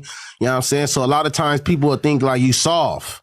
You know what I'm saying? Even if you working out, you doing your program, people will just be like, oh, you like, he don't never like say nothing. You know what I'm saying? So, and that just was a situation. So I had to throw piss in his face. Wait a minute. You know what I'm saying? He had to throw piss in his face. And that's an EF. He already know Los Padrinos. Nigga, don't act like you forgot. Wait, break down the situation. Oh, shit, man. He was just popping it through the door one day. You know what I'm saying? I actually got into it with another dude in between the cells. And he was like banging on me. And we was like talking about we gonna fade when the doors pop. And Big Sad was popping it through his door. You know what I'm saying? So first I poured some piss inside the dude that I'm finna fight. I poured in his shoes. When I walk out to go see the nurse, I had a little cup of piss on me. You feel me? Poured in the dude's shoes. Bam. Come out. When the dude's supposed to come out, but when the doors pop, this nigga don't come out. This nigga, so I got the piss, bro. I'm trying to hit him with the piss and then take off on him. You feel me? So bam, he don't come out. But Big Sad coming out like he looking and waiting on the nigga to come out. So I just get off on him. You feel me? You got to get off on somebody, especially when you're feeling it. You know what I'm saying? And how good of a squabble was Big Sad? It wasn't really no squabble, man. It was just that. like a piss to the face and a slap to the face, and the shit was really over. Not a slap, a punch to the face, and he just fell down. And then I went to the other dude door like, you know, this should have been you, nigga. You a pussy, you feel me? A nigga from Trucks. You know what I'm saying? Nigga named, what was his name? D-Mac, D-Loc or something from Trucks. You know what I'm saying? So, yeah. Holy shit. So you never really ran into Big Sad again after that? Nah, hell no. Because they like West LA. Yeah. But you got to think about it. Well, shit, man. You know, I was getting into it with a lot of dudes when I went to that junior. So we've heard enough. More gang politics. Yeah. What do you think about that, Gerald?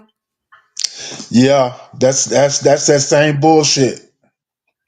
That's that same bullshit. Why is he so invested in these gang politics?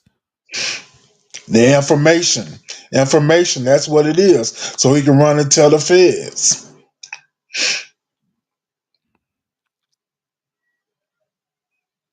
I'm just like, I don't see this no other way, and I'm never going to see it no other way. I'm only concerned with niggas and niggas making decisions that are good for them. Now, he could be putting some sauce on this story. I don't know. He looks very capable of this stuff. You know what I'm saying? Just by looking at him. But I don't know. He could be putting some sauce and some entertainment on it. To each his own, though. I'm not here to test the nigga gangster or nothing like that. But why the fuck is Adam invested so deeply into black gang banging prison stories and fights? He's asking these questions, nah. He's asking these things. Information, that's what it is. So he can run and tell the fed.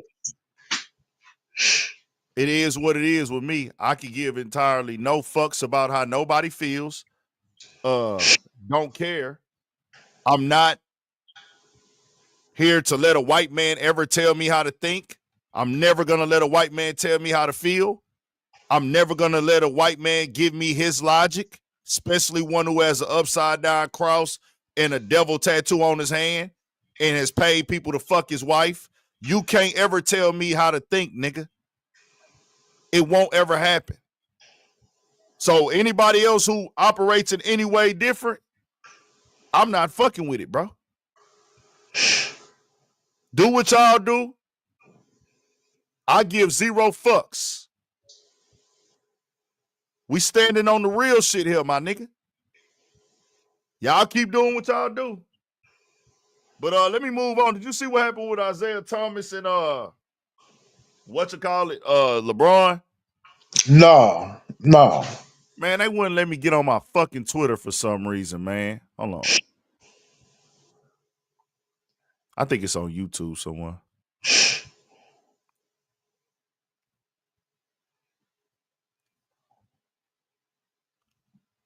Oh, he basically was tripping because LeBron was warming up without his shirt off. But this is pregame, man.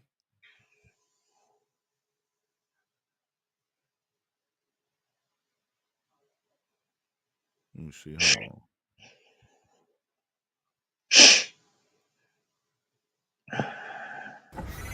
Taxes. This was super pregame. Now taxes is relaxing when you file for free. I can file for free? TurboTax Free Edition. 37% of filers qualify. Simple. Second part of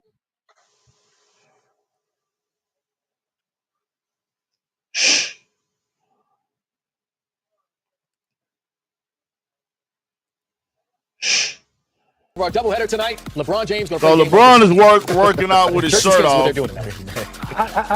I just totally want. Let me play it regular. I don't think they're gonna stop us with this. They shouldn't mess us off with this right here. 100% object to this, and if I was the GM. Second part of our doubleheader tonight, LeBron James going to play the game like this. Shirts and skins is what they're doing now. I just totally 100% object to this, and if I was the GM or coach, Me too. I would never let one of my players walk out on the floor looking like this. I mean, we are a professional NBA league. We ain't summer league. We ain't at the YMCA. Listen, I think coaches got to go back to suits.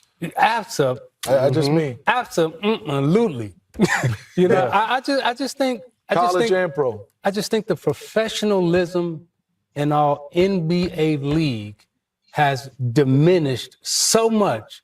And I look, I like LeBron. I'm a fan of his, so forth and so on. But to walk out on the floor before a game with no shirt on and shoot, I mean, come on, man. Where we at? What we doing? Where we at? Now, if you want to, Adam Silver, if you want to find somebody, find that. Put a fine on that. He said, put a fine on it. What's up with Isiah Thomas, man? I don't know, man. Old school hate, dog. What'd you say? That's just old school hate. It ain't no other way to put it, dog. Hey, y'all let me know if I got an echo, man. Y'all talk real quick. Y'all two talk, speak, Cito. You sound straight to me.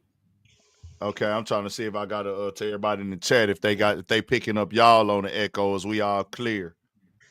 Hey, chat, let us know if we all clear, man. No echo bet. We good. Nah, Cito, man, what's going on with Isiah Thomas, bro? This nigga just hating, dog. Like, nigga, he was a part of the Bad Boy Pistons. Y'all played non-friendly. You talking about nigga warming up in the game 4 hours before the game starts without a shirt on? Like, for real? For real. Like, come on. It's just hate. And that nigga went through the layup drills with it all. Yeah, like, what are you talking about? Nobody's even in the damn arena yet, bro. Yeah. That's crazy. That's crazy, man. That's crazy. But you know, dog, you know, a lot of these younger players are gonna get hate. Bron gonna get hate. Dog, they didn't make the type of money that he makes, bro. They hate that shit, dog. Oh yeah, that's what's going on. That's what's going on. Really, they couldn't walk around the arena like they own that motherfucker, right? and they don't like that shit. And This ain't then, about you know, I know it is a fact. It is the truth. I will say this, and you know, it just came with the evolution of the game, whether it was for bad or worse. The new players, they play nowhere near as hard as them niggas did back in the day. Hell no. They played 10 times harder for 10 times less money. Like, way less money. They played 10 times harder, nigga. Like, niggas don't even know. Like, you can really go look at those highlights from the 90s, bro. Dog, I watched basketball in the 90s. I grew up watching. Like, I know, nigga, and I'm just telling them, like, I'm a nigga that grew up watching it, and I seen it get to where it's at today. And then, you know, when you start looking at them old highlights, it just take you back to, oh, nah, these niggas really played like they life was on the line. Yeah. No, that was their career. Like, they didn't have all that bread where, they had to go to work. Niggas had to go to work. Niggas had a job. Thanks. Like, them niggas had to. Them niggas was body slamming niggas, fouling the fuck out of niggas, squabbling. It was real beef. Dog, you gotta think, dog. You got niggas like Bronny who made more. His first contract is worth more than star niggas in the NBA from the 70s and 80s. Yeah. Yeah, nigga, they hot, nigga. Niggas was punching, niggas was kneeing. All niggas was real. It was real rivalries, nigga. We don't even have rivalries no more. Niggas hated each other. Niggas hated each other. Nigga, we don't have, bro. We don't. But they hate each other because like it was rivalries no more, bro. Nah, not at all. Everybody That's hang out crazy. together. Niggas is all kumbaya. Even if it was kumbaya, that shit whack in sports though. Can we have can it ever be another NBA rivalry, Gerald? Or is it done? It's done. It's done. It's a wrap. I'm telling you. I mean, that and then the way that they get at my man for the Memphis Grizzlies by him making the gunshot, you know, the gunshot stuff like John that. Morant. Yeah, John Morant. Yeah, it's senseless. You know, it really don't make sense. You know.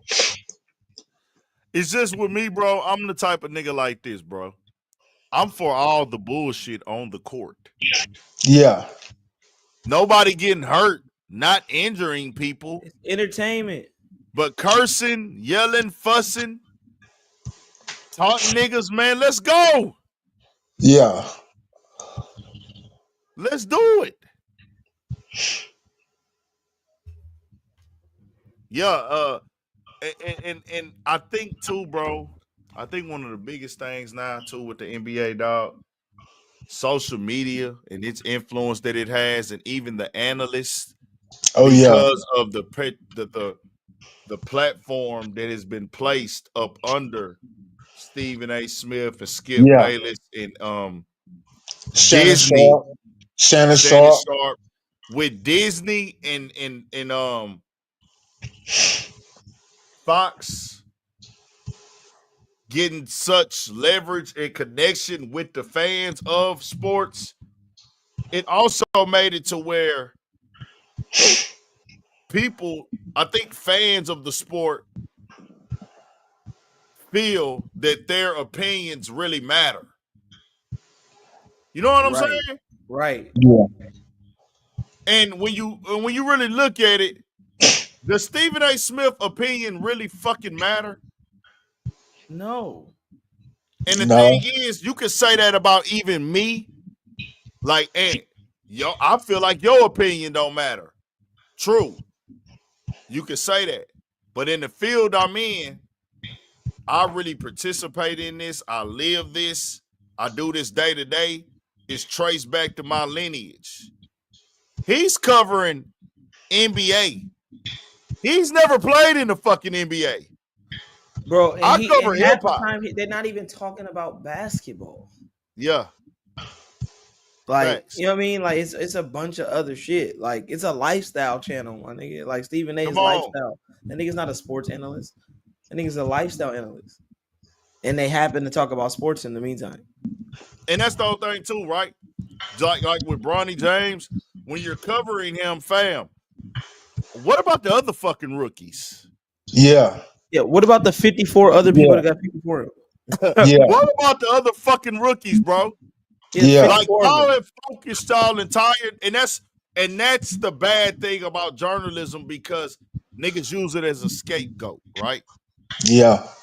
You saying you're doing journalism. I'm doing journalism.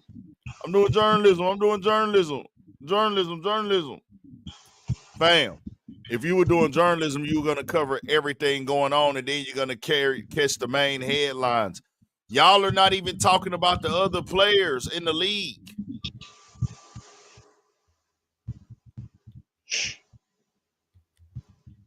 Yeah, they hated on Bron. They hated on Bronny bad. They hated on Bronny bad, man. Come on, man.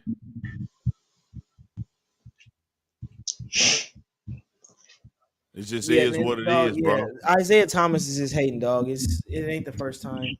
It ain't gonna be the last, dog. Everybody ain't got bread like Magic after, you know what I mean, after the NBA. He still got to go to work every day. You know what I mean? He's a legend and is right, but I might be a little salty. I don't know. No, nigga, but it's like it's just like I had to put my shirt on, nigga, and I only got paid $12 million for my whole career. Put your fucking shirt on, nigga. Put your shirt on, nigga. Yeah, nigga, I had to wear a suit and tie. Put your fucking shirt on.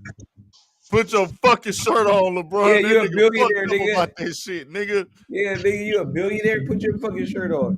How dare you come outside and warm up with your shirt off, nigga? That nigga say, I'll be in that motherfucker. Hold on. Yeah, I'll be in that that I had to wear a shirt off, nigga. Shirt to the game, nigga. Yeah. You just out here like you own the fucking gym, nigga. Nigga, do you know how much the NBA makes off LeBron James? Nigga, I walk in this motherfucking butt ass naked, nigga. I don't give a fuck, nigga. Yeah. What are we talking about?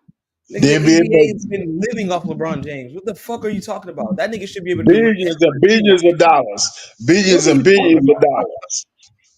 Multi-billions. Yeah. Multi-billions of dollars. I'm butt ass in that motherfucker. If I want to. Yeah. Hey, you know what's crazy too, bro? When you I said that myself, and I think it went over a lot of niggas' heads, Cito, and you understand the game because you understand like black value and just black growth, where I said, just like you said, I said, bro, do you know how much LeBron has put into the NBA?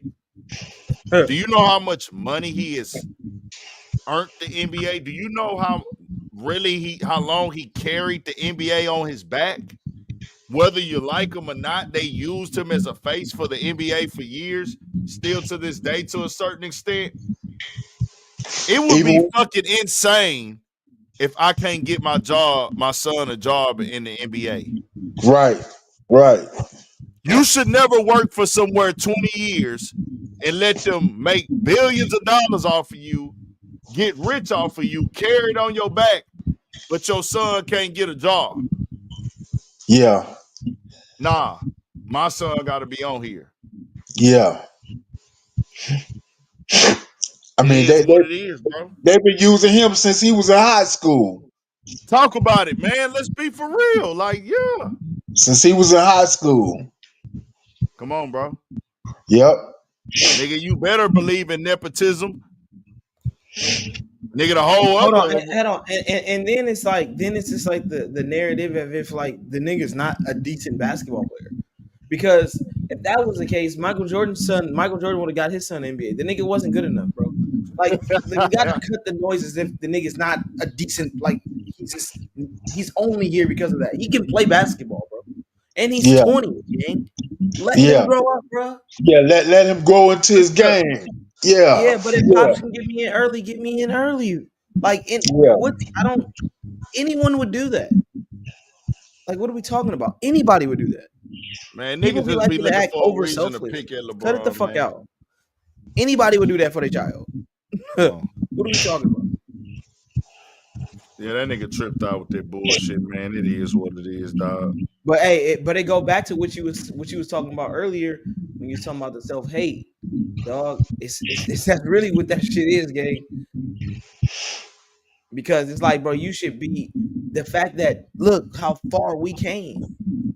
And we're not talking about him. You can't talk about professionalism. The gym's not even open. The arena's not even open. So that's not what it's about, bro. It's the fact that you can't look at another black man younger than you that came behind you that reached levels of success that you didn't, and be inspired and applauded by that, and you know what I mean, and know that you played a role in that, my nigga. But you know that it's unnecessary. Like, what's the point? Why shed any negative light? Like nobody even thought about that. Well, see, you know, bro, negativity go way further than positivity, bro. And I understand it. I get it. I work in media. But when you know you're doing that, don't play naive. That's all I be telling niggas, Stand bro. on it. Stand on it. Like, and Stephen A has been trying to do the naive game ever since it happened. Ever since he got called out for it, ever since it became an issue, let me play dumb and naive to what the fuck that I know that they tripping off of. I'm not finna come out on this shit and act like I know what LeBron tripping off of. I know exactly why he tripping with me. And I do feel like he has a right to be tripping with me. But let me use this to basically, he don't want to turn down because this is how he get paid. Right. Well, so okay, nigga. That's why that nigga went on a press run now. Yeah. This is how the world works. Bosses collide. Men collide when, hey, you up here doing what's best for your interest, but you know what's best for your interest affects what I got going on as a man. So, nigga, okay then, nigga, we gotta collide. Don't play victim. Right, and say whatever you want to say about me, but now you talk about my child, my nigga. Yeah. And that's different. Come on. Talk about it. Like I say, bro, niggas gonna collide. I'm colliding with niggas. I'm with confrontation. I don't know if people know that. I'm a confrontational type of nigga. So I won't smoke. Like I do, I confront niggas. Like I do, like not over every little thing. It's be things that go on a wooty woo, but when you know, people might say things out of pocket. Somebody might have an opinion about me. Somebody might, and you know, we all are not gonna get along. It don't mean we need to fight or we need to beef. Nah. But when niggas do weird shit intentionally and do dumb shit intentionally, I will confront them niggas. I will. Like, I confront niggas over if you intentionally keep doing weird hoe shit. I will then confront you about it. Whether it be via I'll DM you or via when I see you, bro, let's holler about this right here, bro. I ain't feeling how you moving because you keep doing this and doing this. Now, if you do one thing or two things and I kind of feel a way about it, I'll be like, all right, bro, whatever. You know what I'm saying? No big deal. You know what I'm saying? Everybody not going to get along. Everybody ain't going to see eye to eye. We ain't going to all be the best of friends, whatever, bro. It don't got to be like that. You don't have to always agree with me. That's not what this is about. But when you are intentionally doing things that affect me and I feel like you know that they affected me, I'm going to confront you about it. That's why I don't push for media unity. I don't. I'll be like, oh, well. I say we need to stay out the way. We need to stay off the crashing out. I'm anti-crashing out for niggas, but that don't mean I want to fuck with niggas. I've had to confront several niggas. I actually got to confront 2 more niggas. Oh, you must have took it out of here, man. What? Huh? Yeah, it is always. Actually, it is. 95% of the time, it's you. Yes. You thought you don't get some sympathy? Yes, you. See who's over there. You. I didn't put it right there. So who was trying to join in? I'm mad at the truth. What's wrong with people? You can't tell the truth. What happened to that light one that The truth hurts. The truth hurts. That's what it is. The truth hurts. No, I got two niggas I gotta confront because of some shit they did. One nigga I'm not worried about. It was one nigga I thought I was gonna holler at, but I'm like, oh, that nigga's a fucking weenie anyways. I'm not hollering at him. He don't stand for shit. Nigga ain't got shit going on. There's no point even saying nothing to him. Another nigga, he just on some super weird shit, and it came across too many times. I'm like, nah, bro, I'm gonna have to talk to you about this. You know what I'm saying? We gonna have to talk, and we will talk when the time comes, because he keeps doing some shit, and I'm like, you disrespected Black American culture with this, fam. And you're like the other shit that niggas be on, I'd be like, whatever. If you just doing some clown shit on the internet, talking disrespectful, everybody can see you a clown.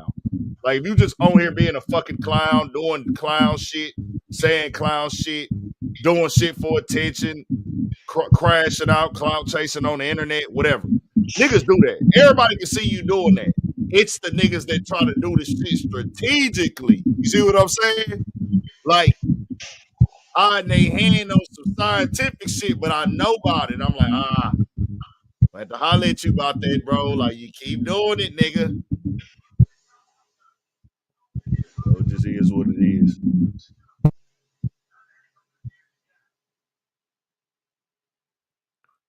We out here though, man. What else we had going on tonight, man? Ain't wasn't nothing else niggas wanted to cover. That's pretty much it with me. I ain't had nothing else to really speak on. I had to highlight how Adam set up there and lied. And I know a lot of his fans are gonna be in their feelings about it. But the nigga, he said it himself. He didn't take the fucking interview down, bro. He said he unlisted it. He knew exactly what he was doing. He said this out his own mouth. I didn't make this shit up. Go watch the flag clip.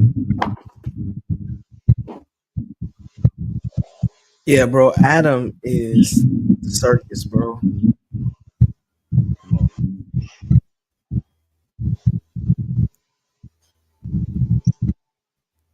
Super circus. Adam is right? The circus, man. And Brick Baby didn't put his mama house up. They denied the bill. It's all dog.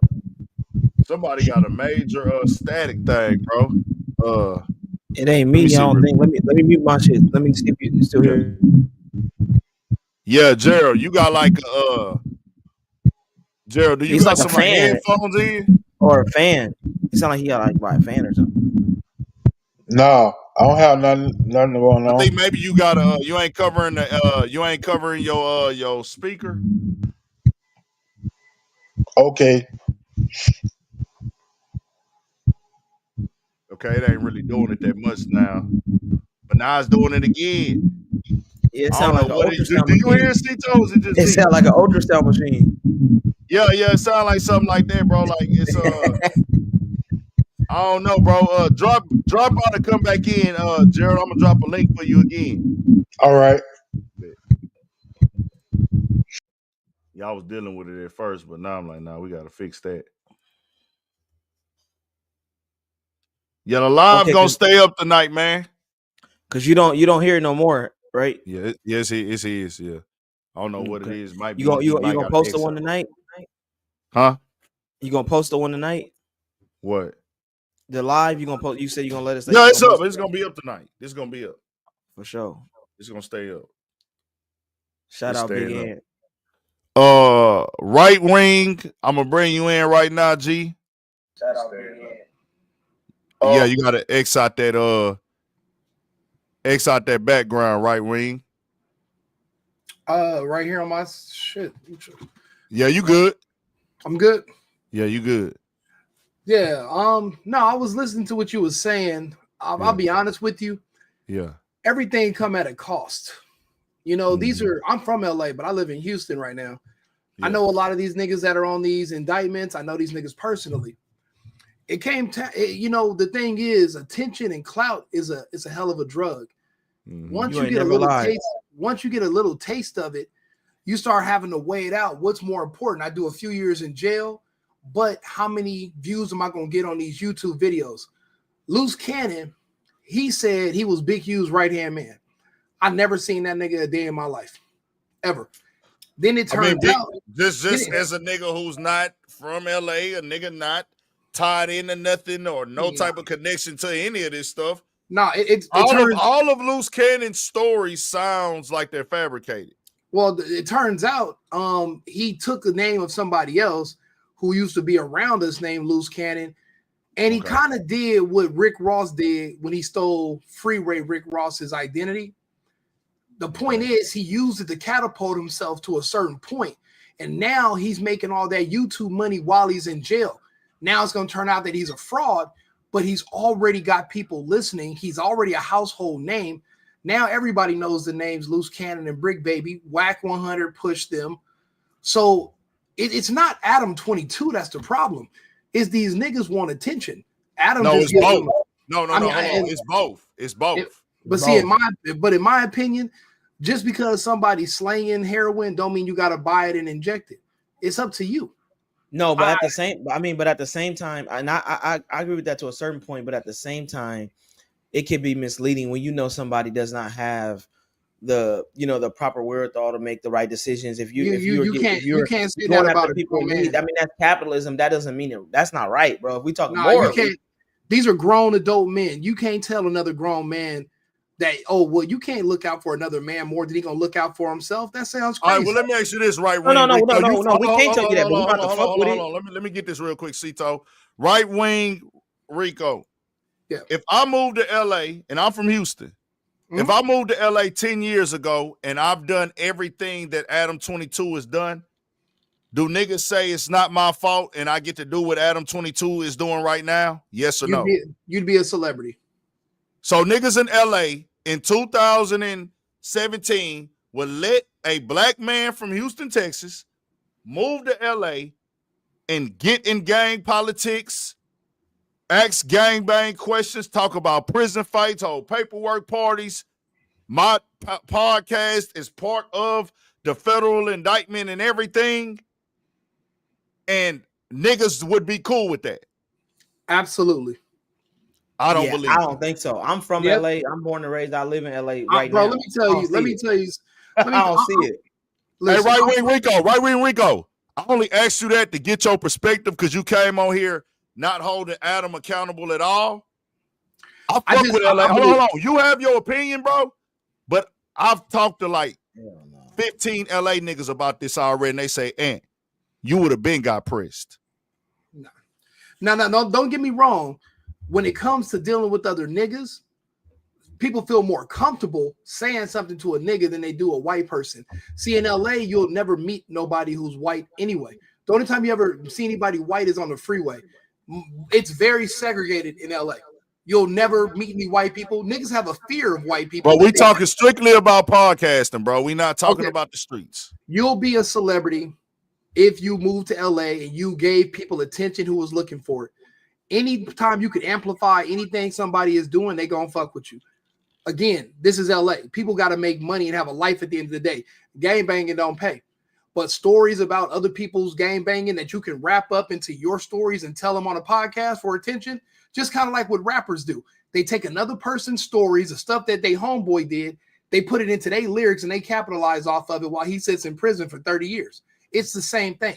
No one's going to say you're for one thing, if you move to LA, homie, you an out-of-towner. Nobody gives a damn about what out-of-towners do. Nobody cares. You're not in a gang. You're not a part of none of this. You're an out-of-towner. You can live in the valley. You can live somewhere else. You're not in nobody's hood. There ain't nothing in LA anyway. Everybody lives around LA. You wouldn't have to. Let me tell you this, though. Let me tell you this, fam. I hear you talking. I don't believe you. And you can have your opinion. And you can say what you want to say. Because you in Houston, our city don't run off of gangbang politics. It sure doesn't. And every black city with a black culture that's prominent, if a nigga move from another city and start instigating on both sides, they whipping his motherfucking ass. Period. Hold on, nigga. You talking to a nigga them niggas that tried to politic on. Who? I'm not making this up. So you telling me some shit that I know ain't true. At all. Niggas in my city that tried to politic on me because I did another interview with a nigga before I did one with him because he from a different set. So you mean to tell me I can go instigate with niggas now? In a What do you whole mean? nother city? What do you mean? You can go out there and do what the hell you want to My do. nigga. Hey, You I gonna do get media, your bro. ass shot. Media Yeah, niggas that you're got that. Hold media. on, nigga. You're Hold on, nigga. Hold media. on. You're Hold on, media. nigga. Hold on. Hold on. You ain't I got media. 500, bro. I got hundreds of interviews on this channel, G. Yeah, I know. I've seen a lot of them, and you should still keep doing them. Don't let So no niggas Pete, scare you out so your Pete, spot. so Pete. I fuck with the interview niggas. Interview niggas that got their cameras took, then got beat up, got jumped. Everything about a question, my nigga. Yeah, that happens. People get robbed. That's what niggas do in public. You Yeah. rent your studio. How Ain't old are you, nobody bro? breaking How old into are your you? studio. How old are you, bro? How old are you? 35. You 35. We two different type of niggas, G. So you got your opinion, and I got mine. I'm gonna go with the other 15 niggas from LA who done told me that they not letting a nigga do that, and I'm gonna go with my personal experience. Bro, as you watch a nigga I'm named gonna give you the flow. Adam22 I'm gonna do it. give you I'm gonna give you the flow in a second. You can come on here and say what you want to say. In the world that we in, anytime black men participate in anything, I don't give a fuck who else is involved. The black man is gonna be held accountable when he inside the car. The white man is in the car with these niggas getting paid and making money, and you're saying he don't got to be held accountable for it. He's not doing the crimes. These niggas want to get on there and talk. Nobody's We're not talking about the crime. We're talking about the presentation of incriminating news being promoted. It's a platform. It ain't no, it's not. The news has to be presented by somebody. You removing all responsibility from the men involved and putting it on one man because he white. That don't make Let me no tell sense. you this too, nigga. Since you want to make it like that, it is like that. Hold on, nigga. Let me tell you something. That's a fact. If I had a motherfucking building and a nigga got pistol whipped outside my shit in Houston, and it was all over the internet, and I had gangbangers hanging out, holding paperwork parties, they would call my shit a gang stronghold, and it's getting shut down. The police is coming, nigga. Yeah, that's true. So that's called white privilege. So stop acting like that man ain't got white privilege in this shit, bro. Bro, they're shutting down No Jumper Studio. I don't know if you heard that announcement, but that's why. No. That's not that. He's downsizing. He's downsizing. Bro, he got to fire all them people, and they in some trouble over all that bullshit too. Bro, they ain't something. What he did was he downsized and he found a way to manipulate niggas to go buy memberships for $5 and $100 on his platform. Well, that's what he used that moment for. Because he got a lawsuit. Hold on, nigga. He got a lawsuit. We don't let people. The only reason I'm not letting you speak because you're not speaking factual, bro. I'm speaking factual, bro. No, you're not. LA. No, you're not. I am. You don't get me. LA. I wouldn't recommend it. And I live in LA, born and raised. Nigga know better than that, nigga. I know, and I'm very well entrenched with niggas in LA ain't checking no white boys, nigga. Where you from? Niggas ain't checking no white boys saying where you from, nigga. Niggas ain't checking no white boys asking no white boys where you from, nigga. Am I right or wrong? Facts. Fuck out of here, bro. Yeah, I wouldn't recommend anybody do that. I wouldn't even try it. These niggas kill their homeboys that they grew up with. They do that, bro. Like, what the they fuck? Do that across the whole fucking country. Hell no. Nigga, we don't even got no, nigga, we got a bunch of gang members in Houston. Don't get me wrong. It's a bunch of gangs out here, bro. A bunch of them.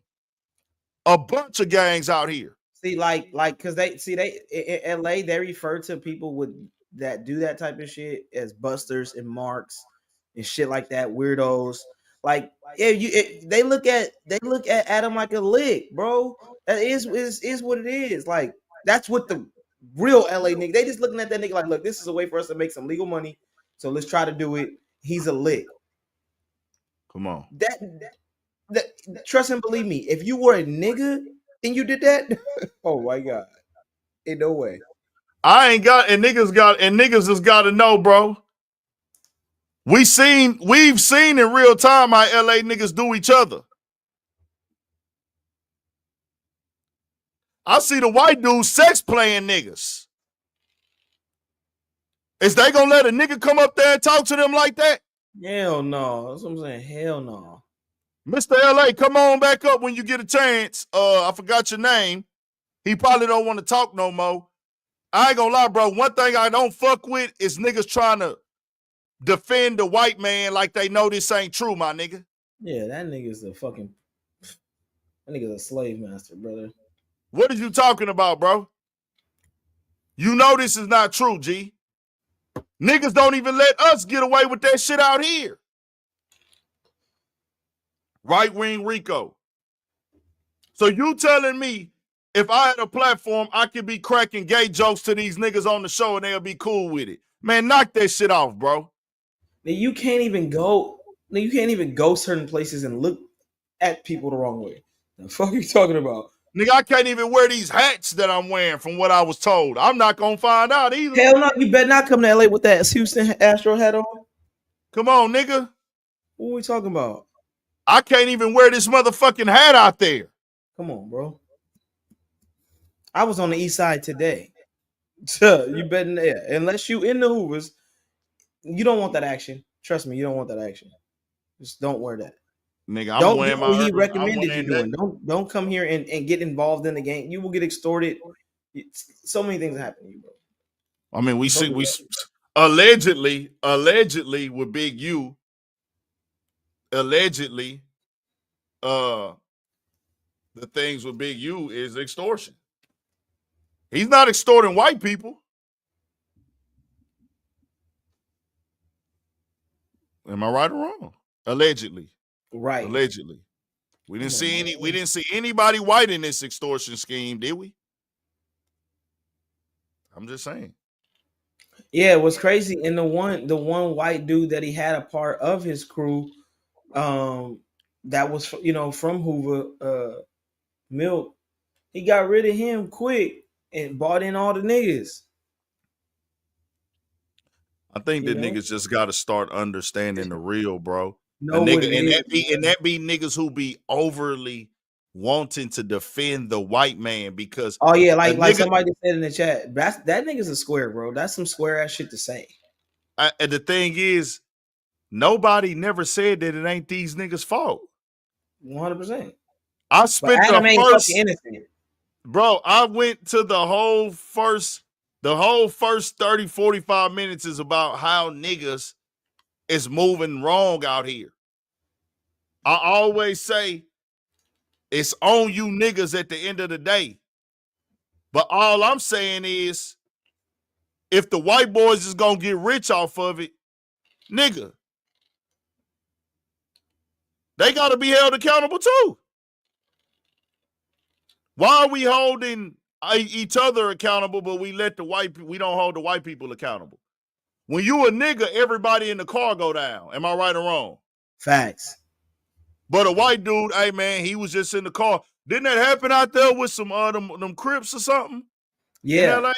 Yeah, that just happened. That was like what, 10 years ago, maybe? Yep.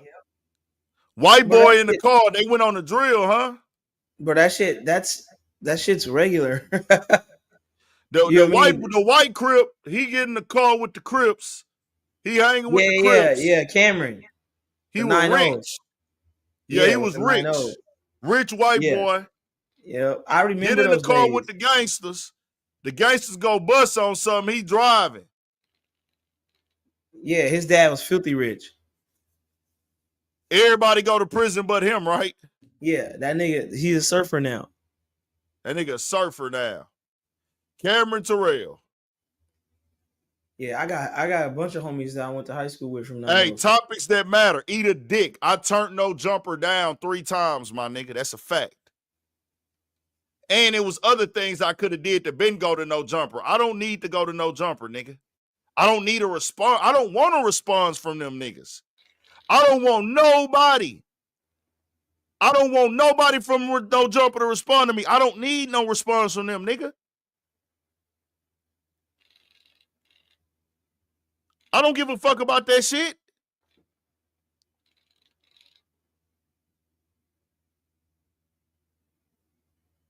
I don't give a fuck.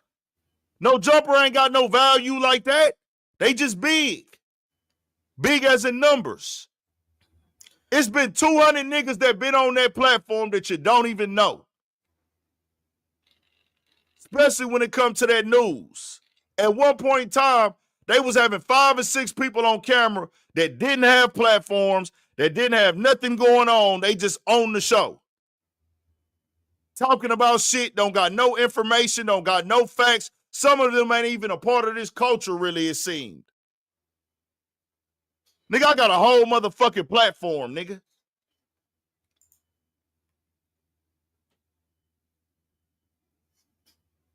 For real. I could have been went on there. I chose not to go on there. No, and I'm listen, and I'm praise you and glad you didn't and watered your shit down. Listen, bro. T-Rail and AD got it out of there just in time, my nigga. Like that shit was a sinking shit from the beginning. That was not sustainable business model. Yeah.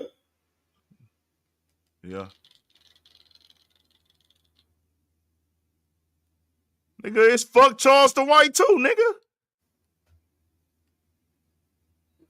It's fuck Charleston White too, nigga. I don't give a fuck about that nigga. He don't run shit out here. That nigga, bro, y'all got respect for Charleston White. This nigga doing skits with the fucking brothers that kiss right now, my nigga. And skits with Aiden Ross, nigga, who sex play niggas. Can't fucking talk to me, nigga. You a money hungry nigga, my nigga. He'll do anything for a fucking bag. He got you stupid niggas food. Sell ass. Nigga, this nigga fucking what them 2 weird ass brother niggas names is? The Island Boys. Island Boys. Nigga, Yeah, you doing content with them niggas, nigga. Man, get the you out here going back and forth with them niggas, man. Man, don't even mention me in the same sentence with that nigga. I ain't got nothing to say to no fucking Island Boys, nigga. Weirdo shit, nigga. You gotta make fun of 5-year-old dead babies to stay hot. You gotta talk down on Gilly's son to stay hot, nigga. You gotta make fun of dead black people to stay hot. Nigga, man, that nigga ain't for us, nigga. That nigga for self. Period. He tell you that every chance he get. And that's the thing with me. I don't never act like I'm a leader. I'm not the motherfucking spokesperson for Black America. I'm not y'all role model. I'm not y'all leader. I'm not y'all savior. But I'm going to make sure I'm enlightening y'all. I'm going to make sure I'm getting y'all real facts. I'm going to make sure I'm getting y'all the truth. Yeah, Charleston White is a rotten piece of shit. Low down rotten. Y'all seen his response when the video came out that he told on his boys. Y'all saw how that looked. Oh, right-wing Rico came back. Right-wing Rico. All we saying is, bro, everything is based on race, my nigga. I don't know why you don't want to see the truth. Everything in this world revolves off of race. Race and religion. Race and religion. Once you face that reality, that's when you waking up. Everything operates off of race and religion, my nigga. Everything. You say you disagree. All right. So you telling me if a black nigga from a black gang had a platform in LA, the Mexican gangs will be cool with him instigating beef with the Mexican gangs? Listen, the thing is that, bro, those platforms exist. They're not big. They're not, you know what I mean? Like, they don't sustain. They exist. I could tell you about a couple of them, but like, they're not gonna get big because they're not white. Come on, my nigga. What we talking about? What we talking about, my nigga? What we talking about, my nigga? Cause y'all got the more black and Mexican divide in Cali than we do out here. And you know, in prison, they don't eat with niggas out here either. Yeah. Listen. So you know, you go to prison and a lot of shit get ran through them prisons. They don't even eat with niggas. We know the white boys don't fuck with niggas. Everybody is anti-black. Listen, when you go, if you ever been like, bro, Oh, no, nigga. You're putting whites way up on the pedestal, my nigga. We not. We saying if you gonna be participating in black culture, then you gonna be held accountable for what we got going on, nigga. You let the nigga come in our culture and say, hey, man, he free to do what he want to do. That's on them, not him. He don't got to take no accountability. He can get in the car and do what he want to do. No, my nigga. He in our culture. We not in his. If he was in his culture, he wouldn't even be in the title. If he was in his culture. What you saying, Cito? I didn't say shit. Oh, my bad.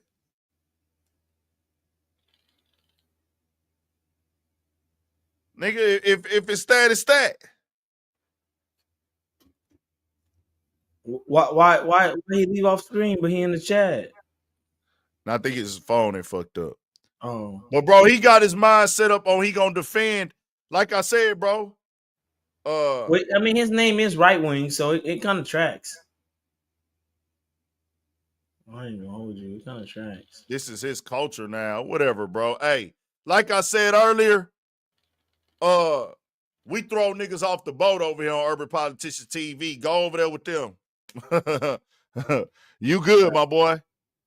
Appreciate the donation, East Oakland. East Oakland Mac, 90. Bay Area. Shout out to Oakland 90 Mac, man. I appreciate the donation. I had some other ones earlier. Oakland. That's my favorite place in the north, man. This our motherfucking culture, my nigga. I don't give a fuck who operating in it. What's crazy is, right, let me tell y'all what y'all do. Y'all let the white man tell y'all how to think. I don't, because I don't give a fuck about how I look. I don't give a fuck about what no nigga think. And I for damn sure don't give a fuck about how no nigga feel. Let me get these other super chats. Shout out to Al Rogan, man. Appreciate that super chat. Shout out to Seldom Seen, too, man. I appreciate that, bro. That's 100. My boy must got the lake show all the way. Who else we had? We had Smoothly Chosen. The Frisco shows all skin folks ain't kinfolk. Now, that's a fact, Smoothly Chosen.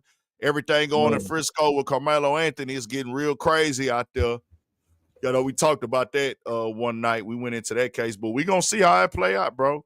I'm waiting for all the facts to come out, and we going to for sure cover it when they do.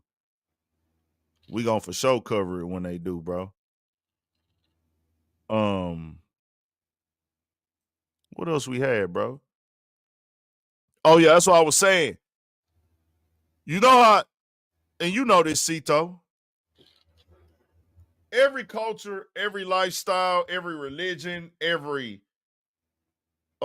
practice, every group, they all gatekeep. Am I right or wrong? Period. They all gatekeep. They all, if you come in they shit, if they even let you in they shit, you got to abide by their rules. You got to follow their rules. You got to respect their mind, whether it seems like they right or wrong. It's their way or no way because they said so. They operate like that. They move like that. They conduct themselves like that, and they unapologetic about it. But if you ever notice when it comes to black American hip-hop, urban culture, it's all opinions matter, all lives matter. Right. We got all opinions and all lives matter our shit, but every other demographic, lifestyle, culture, and just all the other groups, they Dog, let me tell you the one that gets me the most. Like, and this is no disrespect to nobody. I got a lot of brown brothers that I love and respect, but like, oh, it's black and brown. No, it's black and brown when something happened to y'all. When it was black, it was just black. It wasn't nobody else. It was just black. But when other communities need some, now it's black and brown, and and now it's people of color. Nah, when it was just niggas, it was just niggas. Come on. Y'all wasn't supporting our efforts in fights and police brutality. What the fuck are you talking about? Like, and the thing is, bro, like there were Mexican people here, like in the '60s, right? Like there were other races of people here, like when we were, like we do know that, right? Like they didn't just show up here in the fucking '90s. No. They just came more Come on, in the my nigga, what you '90s. talking about? Well, that's the whole thing. We rebel. We're the ones that fought and rebel. We're the ones that's gonna rebel. That's just who we are as a people, bro. We're gonna rebel. And that's the thing what people don't know, that, and they have to know and understand that we don't need nobody to survive, bro. We know how to improvise. We know how to stretch it. We'll stretch whatever, nigga. We stretchers. We gonna stretch some shit. We gonna finesse some shit. We gonna create some shit. We been going without. We'll go without shit, nigga. We gonna figure it out. That's one thing niggas gonna do. We gonna figure it out. Period. We've been figuring it out for centuries. So I don't mind when don't nobody help us because of the fact we gonna get it done regardless. It might take some time, but don't try to make us feel like we should be helping y'all. Period. When y'all That's said my whole silent, thing. y'all said silent. We'll figure that shit out. We've been figuring it out. We ain't never went to no other group of people and said, hey, man, y'all got to help us with this. Y'all got to help us with that.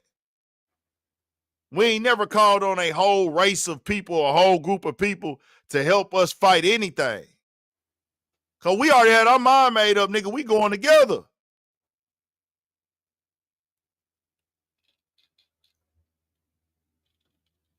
I'm just saying, bro. But this the whole thing. We ain't trying to invade nobody else's culture. What culture we been trying to invade, my nigga? Because we don't want that shit. Well, y'all gotta let me know. It's like y'all niggas say, hey, man, open up the motherfucking front door and let everybody in. But with us, nigga, they doing full, they closing the door for most niggas, and the only ones they gonna let in is niggas that's typing shit like y'all boy in the comments. What's his name again? Rico, what is it, Reach? Right wing Rico. Niggas like this. In the comments like this. Hold on. These type of niggas they gonna let in the door right here. What did he just say? He said something crazy just a second ago. That nigga's a goof. He said something real crazy. You do not, you by that comment, tell me you know LA niggas. You don't. If you just nobody that knows shit LA like this. Shit like that. Black culture is mainstream now. Now it's American culture. The type of niggas they gonna let you in the door. Right. Yeah, because you like, come on in. They gonna say, hey, see, niggas like us, people talking like me, hey, nah, nigga, you can't come in here. But they gonna tell niggas like me, your door need to be open for everybody, or you're judgmental, or you're hateful, you're arrogant. When I tell a bitch how a bitch supposed to move, you're misogynistic.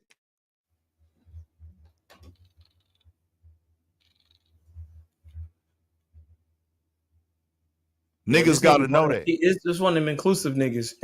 Yeah.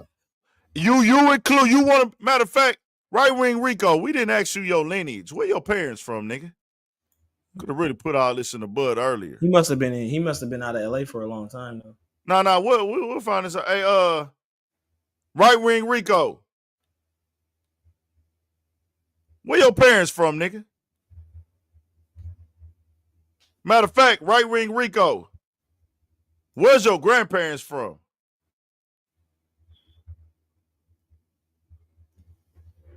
Get to the bottom of that real quick. This is probably answer all the questions. Man, this nigga said, I still live in LA. You said you live in Houston. Where you live in Houston, my nigga? Yeah, come on, bro. Right wing Rico. What part of LA? No. Where are your grandparents from? Nigga. Where's your lineage from, nigga? Are your parents black? Is your lineage through Black American or are you from another country? We need to know.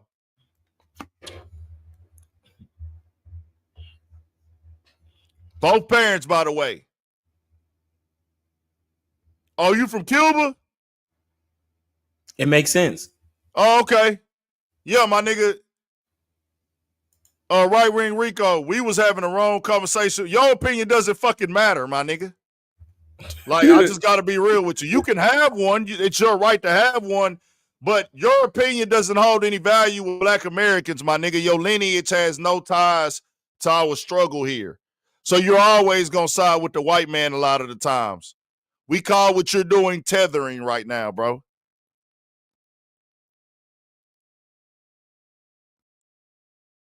Not when it comes to Black Americans and how we should be moving. Yeah, it's nasty. Yeah, if your lineage is not Black American and you have all these strong opinions about Black Americans, your opinion holds no value. You can have one, that's your right, but we should never take it serious. I'm not taking it serious because who the fuck is he? Like, nigga, his parents didn't, his ancestors didn't go through nothing over here. No. Nigga, How you gonna come to our country and tell us how to feel about what's going on? We not going to Cuba telling y'all about a goddamn thing, nigga.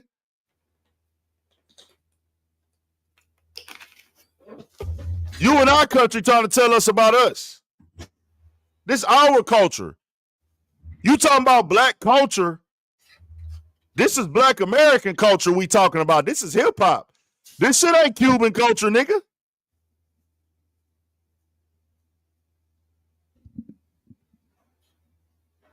Yeah, nah, brother. Yeah, we wasted a lot of time with you, but it was good to talk to you, though. I appreciate you joining, but yeah, my nigga, your opinion is over with.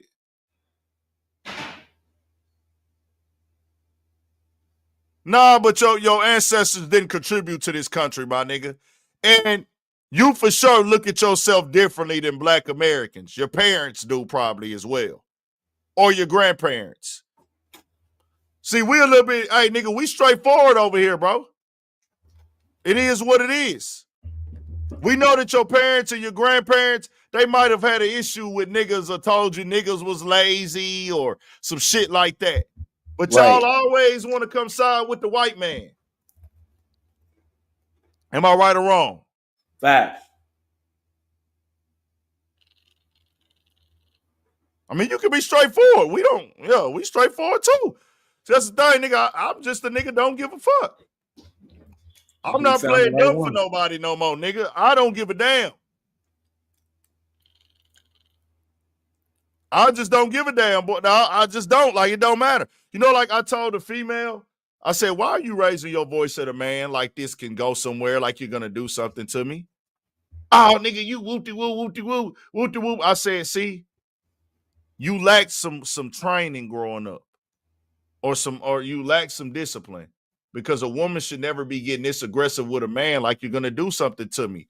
You and I know you can't harm me. You can't beat me up. You can't do nothing as a woman. You're not, I weigh 200 pounds. What are you going to do? Ah, nigga, fuck you. And I say, you see, you have a problem.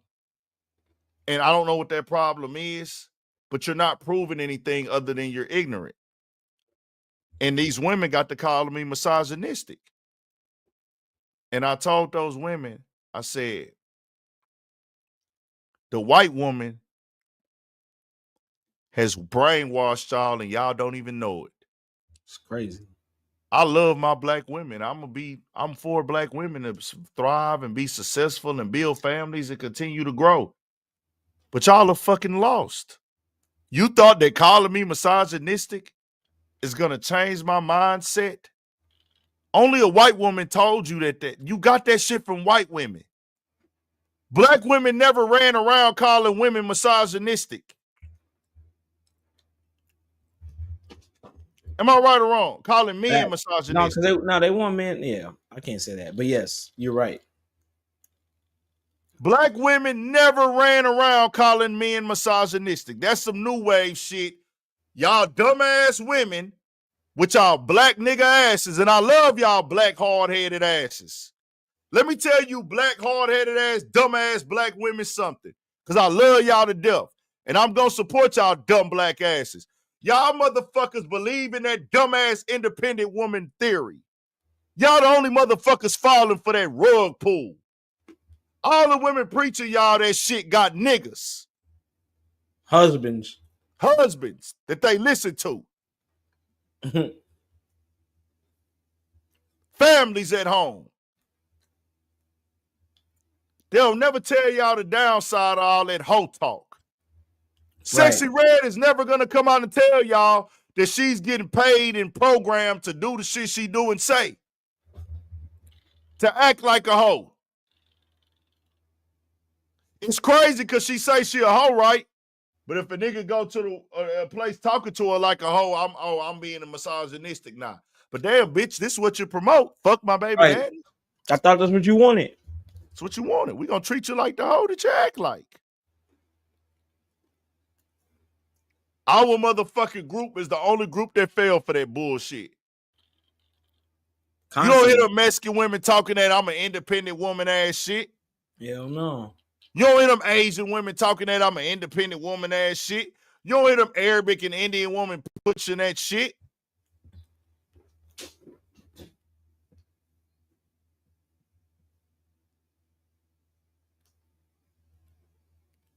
They done turned us against each other. Ain't that some shit? In front of our face. Seeing it in real time. We got women out here that's in competition with men. I'm trying to outdo these niggas. Oh, a nigga got to make this much money. Bitch, you going to be single forever with your dumb nigga ass. I told one bitch, she talking about how she got this house, she got this car, she getting another car, she getting this, she got this on my crib, da-da-da. I said, damn, you got all that shit just for a nigga to move in and tell you what to do? How many, your house, you finna get this 4-bedroom house? Oh, okay. Salute to that nigga, man, so he can move in there and make one of them rooms his man cave. Facts. You got that nigga a car too, bitch?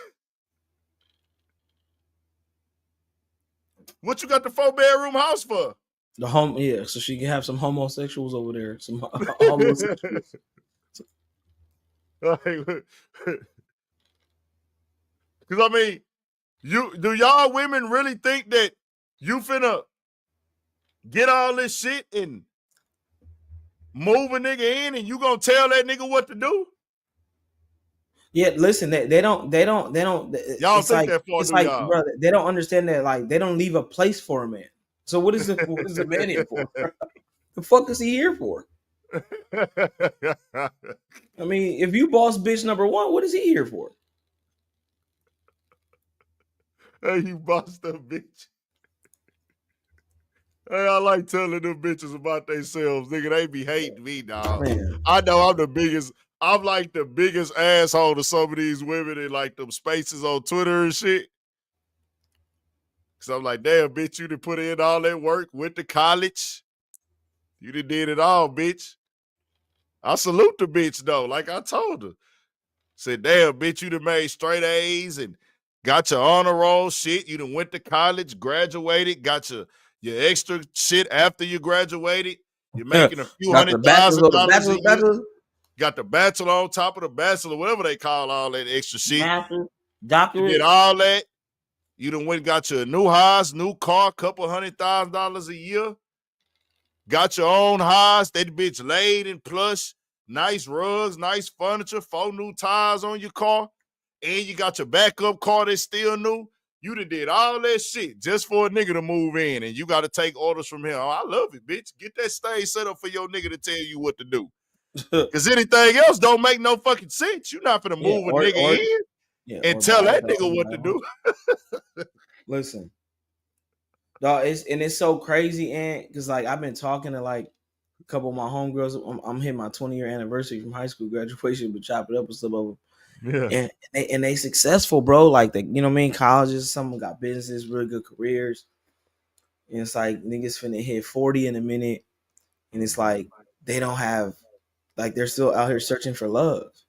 You know what I mean? And it's like they're like, I don't understand. Like they're pretty, it's not like they're not decent looking, you know what I mean, decent looking women.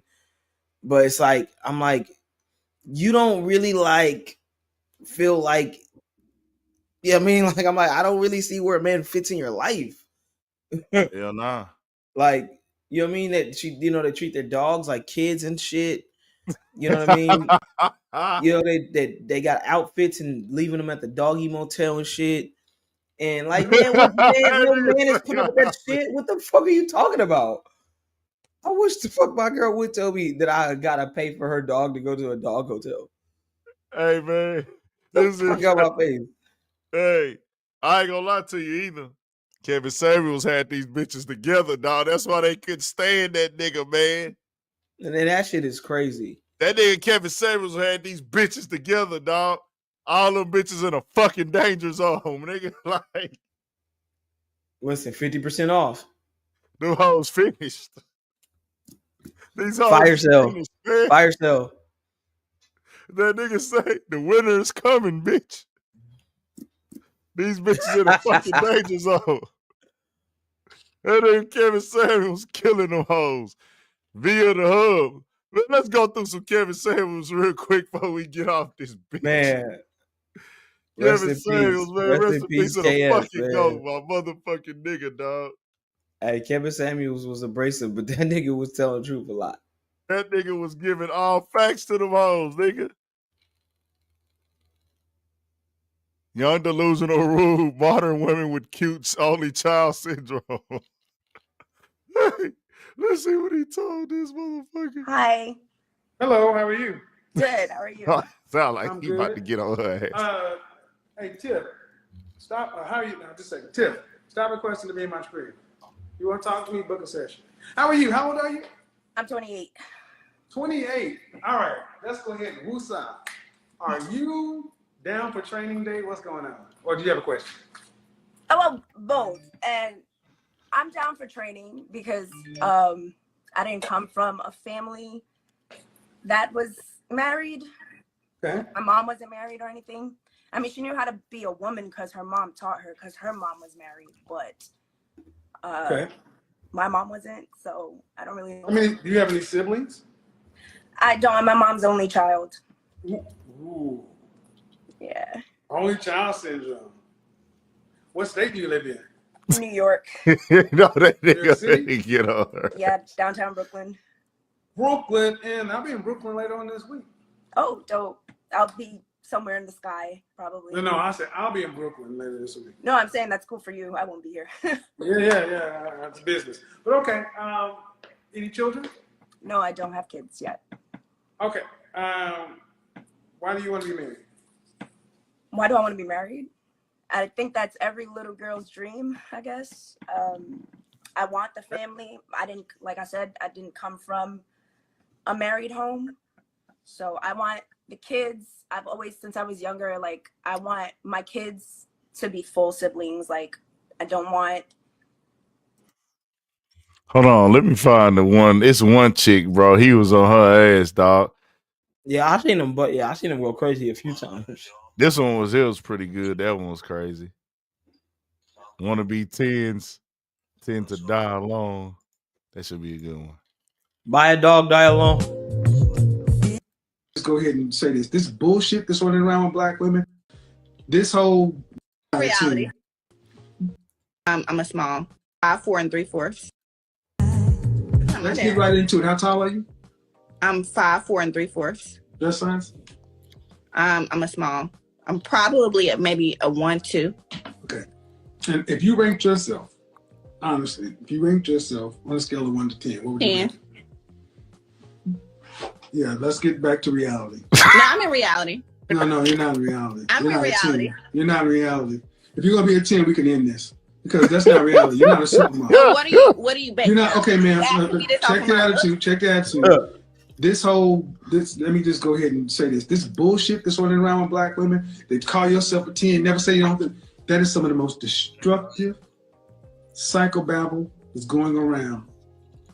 Black women, you need to be more humble. And you're a Christian. Mm-hmm. That's not humility. Well, for one, I know that I was made in God's image, and God knows made, he's not perfect, ma'am. Right. So everybody's a 10. I'm not gonna get up here and call myself a 4 or a 2 because I'm okay, well, let me. If you're gonna tell me you're a 10, you're a 10. I'm a Christian woman. I'm no. I said physically. You can be a Christian woman, but this. Yeah, physically, I'm beautiful. You're physically a 10. Then what? Then what is Beyonce, Kelly Rowland, Rihanna? What are they? Whatever they consider themselves to be. See, this is that bullshit, y'all. This is when I start to get upset because you ladies say you want help. Get on our ass, OG. Ego gets into it. Put your dick up. It's not, honestly, Kevin. This is bullshit. You're not a 10. You can go to my Instagram now and you see that's how I carry myself. Okay, you can. I don't care how you call yourself. A 10 is supermodel looks. Okay. Are you I'm far from ugly, honey. I didn't say that. So you made this combative, man. If you really want to say you're a 10, that's fine. But show me what the model contracts are. I don't want to be a model. I didn't ask you whether you want to be a model or not. Somebody asked me today. But you're not. But ma'am, you're not But you're not that. Come on. Okay. Well, you said show me where the model contracts. Somebody asked me today. Oh, do you model? Let's try this. Let's try this again. Where would you honestly rank yourself? I just told you. A 10. Yeah. No. Maybe to you I'm not, but beauty's in the eye. No. So you're a 10. Yeah. Okay. So are there any women that are higher? Are you saying I'm not? Tell me why I'm not. No. I'm asking you. No. I'm asking you. Tell me why I'm not. No. You're not questioning. So you're on my. So you mean to tell me that there are no women that are more attractive than you? What? I'm asking. It's hard. If you're a 10, that means you're at the top. It's like I'm not. If you're a 10, that means you're at the top. If I'm a 10, an A plus, a 100 on a test is as high. No. No woman. Back it down. No, I'm telling you. Back it down. Create amazing videos fuck with the goat, man. With artless templates. Kevin Samuels giving these motherfuckers the truth, man. You know, I want to be married or whatever. I want to be in a relationship, but I feel like maybe I'm a little too picky. Okay, how tall are you? I'm 5'3". Dress size. I'm like a 4. I recently had surgery, so I have like What kind of surgery? I don't want to blast myself. You got like 6,000. Okay. How much? What's the most you've ever weighed? Share. What's the most you've ever weighed? 150 pounds. What's the average black man make in this country? You said 50,000. So. Yeah. Well, actually, it's 42, but 50 is still. I mean, how old are you again? 28. Have you ever dated a man making $150,000 a year? I have. How long ago was that? I mean, most of them. Hold on. When I say date, I mean serious. Did you just roll your eyes? You said what? Did you just roll your eyes? No. I was thinking. I was thinking.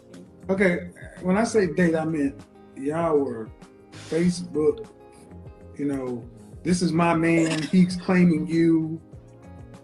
I'm not talking about he's got another girlfriend. Y'all monogamous. Mm-hmm. Have you ever dated a man making that kind of money? Yeah, the last guy I dated. How long did you guys date? We were friends for a while, and how long did y'all date? For like a year. All right. And why didn't that go anywhere? He I think because of his earning potential, he got like, I feel like, so he was like a plastic surgeon, and I feel like we started dating when he entered residency, and like I just feel like he got big headed. Like he realized like all the women that were chasing him, and he's like, No. No. I guess. No, listen. Okay, listen. Excuse me? We had a difference in values. Well, not really, because you're talking about the way he started looking at his potential the same way you rolled your eyes and I said my black man made 40,000. No. Like so he started saying like he wants to have like a polygamous family, and he don't believe in like he just the things he. And if that's what he wants, he can get it. And he can. I'm right. Believe he can. Because why? Because he's in the top 8% of black men and top earners. And you ask me, man, you gotta. Damn, what's the top percent of black earners? They said. I don't know, but I'm in it. 150, 200. Damn, I didn't know that. Yeah, it ain't much at all. That's fucking crazy. Yep. That's something I did not know. Oh, I can give you some. Yeah, I'll give you some statistics on that type of shit for sure. Yeah. I knew that. Is that top earners? Definitely not $300,000, bro. So I thought it was like. So how many people don't make? You're in the top 10%, bro. Only 10% of people in the country make over $100,000. Okay, got you. In the whole country, that's 10%. Crazy. So if you're talking about just blacks, bro, that shrinks drastically. That's crazy. I knew it was. I had knew like majority of the people don't make $100K a year. I knew that for sure. I knew most people don't make $100K. 90% of the people don't make $100K a year. 17% of the people in the country make over $150K. I don't believe that. You can Google it right now. Look, pull that shit up. They say that? Yeah, no, it don't say 17% for sure. But I don't know. Maybe in totality. No, but even if it's 17%, if you just factor in black, you're talking about 2%, 1%. So this would dog say. He say somebody in the chat say 17% make over $150K. Yeah, that's incorrect. That sounds kind of high to me. I don't know. Yeah. I could be wrong. Well, I wonder how could that happen if the average income is only $78,000? How could the average earner be making $150,000 if the salaries aren't that? They say the average salary income is $78,000. Yep. Yeah, I would think, bro. I ain't gonna lie. I would think just by me just looking at it, I haven't had a job in a while. I worked back in the game, but I ain't worked in a while. But like back when I did work, I know, nigga, you had to have some type of trade or expertise to be making $80,000 a year, let alone Bro, 100. that was crazy. That's what I'm saying. And that was years ago, nigga. Like, no, I mean, and you know, I mean, and I'm not just speaking out my ass. I'm a mortgage broker, bro. I look at income every day. I look at people's incomes every day. And 90% of my business is black. So I look at black incomes even on a deeper level every day, right? And yeah, most of them make $70,000, $80,000, $90,000 a year, right? And that's that you can barely make it on that here. So it's 8.3. Somebody say approximately 18.6 of Americans make over 150,000 per year. Unless they're talking about household. Now they must be talking about household income. Broken into 150,000 to 199,000. That's 8.3% of the population.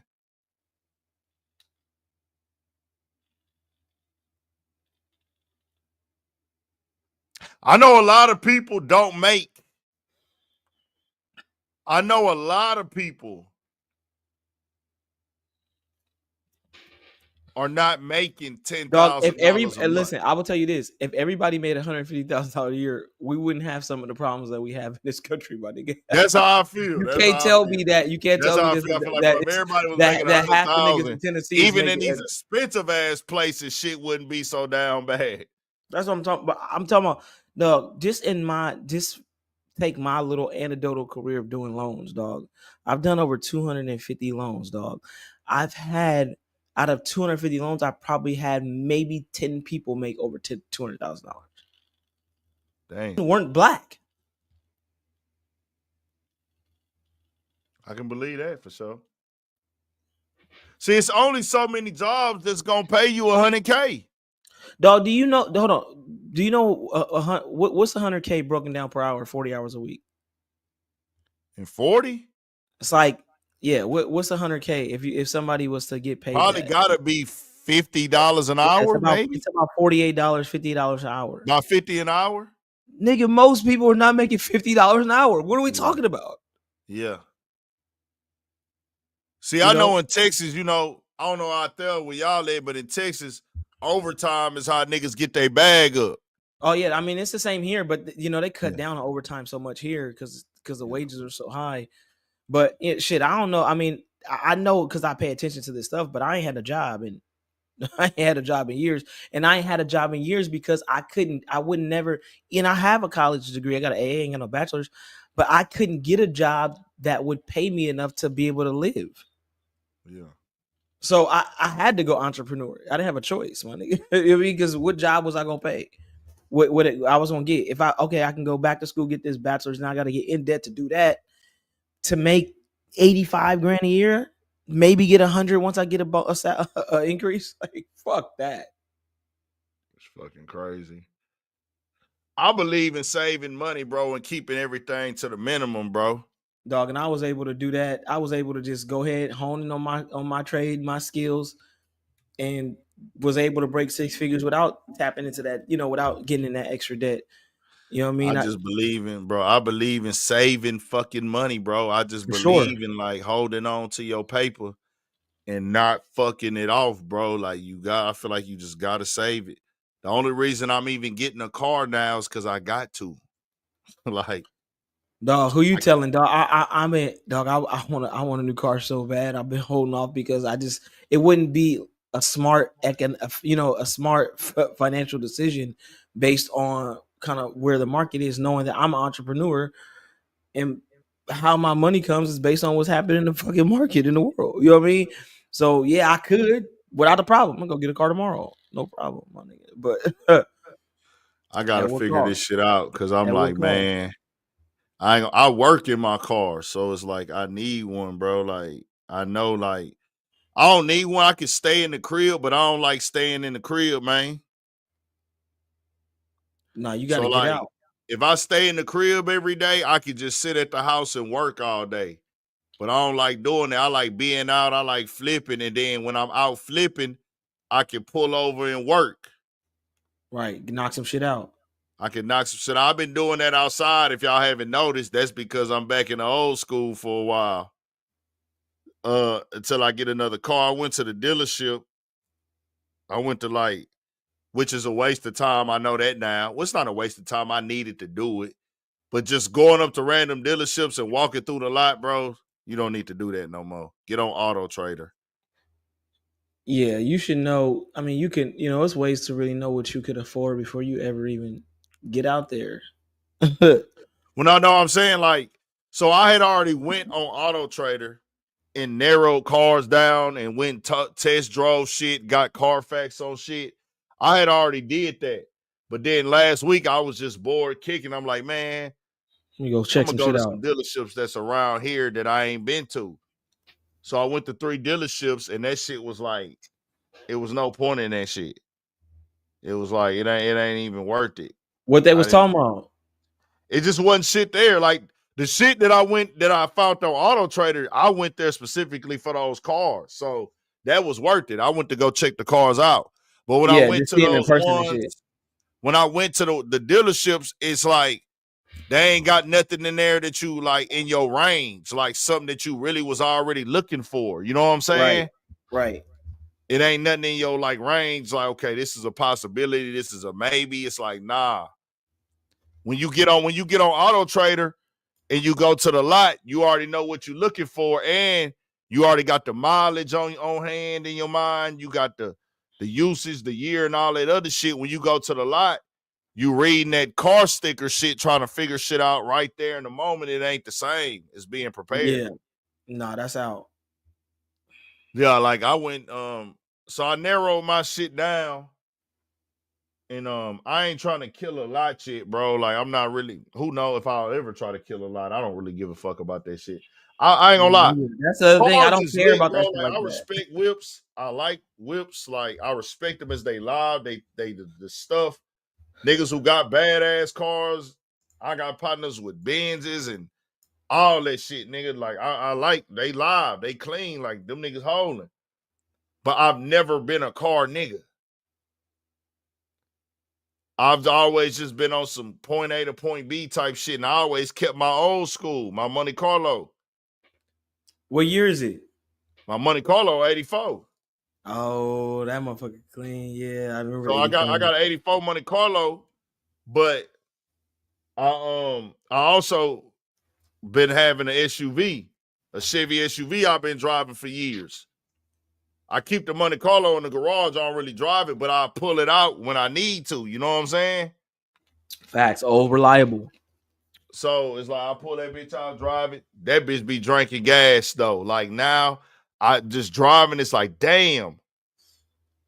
Yeah, when nigga went around I'm the like, corner. damn, nigga. Like going from a V6 back to your Chevy, your V8, and your shit old school.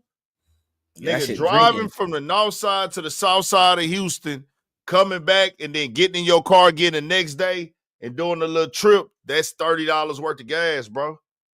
For sure. So I've been checking out just because I do like I want an SUV now. So I do want an SUV. That's for sure. I want an SUV. The two SUVs I checked out a Durango and a Cadillac XT5. Oh yeah. Cadillac, that whole cool. It's classy. It had great mileage on it. The mileage was like 8,000. And it was cool. It was classy. Good deal. You know what I'm saying? It was my boy gonna talk him down and give me a couple thousand lower, probably. You know what I'm saying? Who knows? Whatever. But I just kind of felt like this is cool if you just want a good little dependable car. You know what I'm saying? Right. Like you pulling up at something classy, you pulling up at something with, you know, good leather in there, nice insides and everything like that. But it ain't just like standing out. It ain't doing too much. But me, I'm like, bro, if I'm gonna pay $600-$700 a month with all this high ass interest and shit they doing, and the car insurance, huh? And car insurance. Yeah, that's what I'm saying. I'm at least looking at $700 a month with car insurance. Like, nigga, I gotta come with something that's gonna stand out a little bit. You have a little bang for my shit. Well, I wasn't trying to come Benz or nothing. No, I don't want to do that. But I was like, nigga, I was gonna fuck with one of them Durangos. Yeah, them motherfuckers get up. It's a V6 or a V8? I was gonna get the V8 one. I was gonna get a Hemi. I was gonna get the Hemi, and I already got. Gas, nigga. And so you say what? You gonna be right back drinking gas, nigga? I know, but I was like, fuck it. I was like, fuck it. If I'm gonna be paying for it, I might as well get something that's like cool. I can pull up in. And I've been looking at trucks too. The truck's expensive as fuck, dog. Yeah, hell yeah, bro. Trucks are way more expensive. Trucks is expensive as fuck. Yeah, go get like a fucking 250 or some shit. Them just be like 80. Even the F-150s. Yeah. Nigga, non-fully low, bro. Non-leather in them hoes expensive. Nigga, stock, nigga. And now I realize now too, with the cars, buying a motherfucking car, nigga. Buying a motherfucking car. Nigga, they charging $4,000 more for leather and shit, bro. For sure. They gonna run it. So I'm not a nigga I'm not a car nigga at all, y'all. I'm really not. I want y'all to know that. I'm really not a motherfucking car nigga. I'm really not on cars like that. Like, that just ain't my lane. Like, but I'm like, fuck it. If I'm gonna pay for something, I'm gonna get something that's cool that I can work in. And like I say, I drive every day, y'all. Like, I don't stay in the house often. Like, I really like be in the car every motherfucking day, dog. See, then I'm the opposite because I don't be in the car every day. That's really why I haven't pushed the issue more to get a new car. And my car is not. I got a 2020. My car is not fucking old, but Oh no, your shit ain't old then. yeah, and I got it brand new. First brand new car I ever got. Nigga, 7 miles up the lot. But I don't go nowhere. I work mostly from home unless I'm out for doing specific shit. I got scheduled meetings or whatever. But most of the time I got a little office at the crib. So I'm like, where the fuck I'm finna drive this car to? Yeah. That I'm finna be paying more money for. Well, see that somebody said the Hemis. So, like, bro, everybody be telling me it's crazy. It just depends on who you talk to, right? So when I talk to certain people about, hey man, I might cop this Durango. Hey man, them Durangos be breaking down. They be fucking up. Don't fuck with that Durango. Da-da-da-da. Yeah, I've heard that about the Hemis too. Yeah. Then you talk to other people who got them. Nah, this so cool. It ain't broke down on me at all. Nigga, I done had my shit 2 years. Woo-da-woo, woo-da-woo.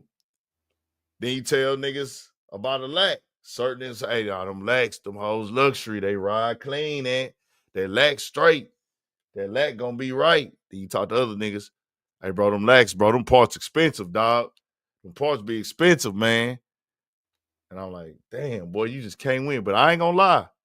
Ain't nobody had nothing negative to say about a truck. Nobody. Nobody had nothing negative to say about a truck. The only thing about the trucks, my boy told me the realest shit ever. Shout out to my boy Jay, my boy John, man, my boy Pops. That nigga say, hey, man, and don't fuck with no truck if you're not gonna use the bed. Right. What's the point? And I was like, damn. He said, you're gonna be spending a lot of money on the truck. And he said, nigga, them trucks, if you ain't using the bed, you spending a lot of money for the look only. So ain't no point in getting the truck. But I was like, damn, he right. But when I did go to that lot, nigga, they had them trucks at that bitch. I'm like, oh, these hoes clean. Them big ass F-150, nigga. Yeah, them motherfuckers fly. That bitch black on black, That shit black be grill, fly. black everything. Yeah, one of I'm my like, boys nah, got nigga, one. black He got a wheels. big I'm ass like, nigga, this GMC. truck cleaned in a hoe, bro. That shit fly as fuck. I ain't gonna hold you. See, Maybe I it's ain't because gonna I'm lie getting a though. little older. Because I used to didn't think that shit was fly, but that shit's kind of fly now.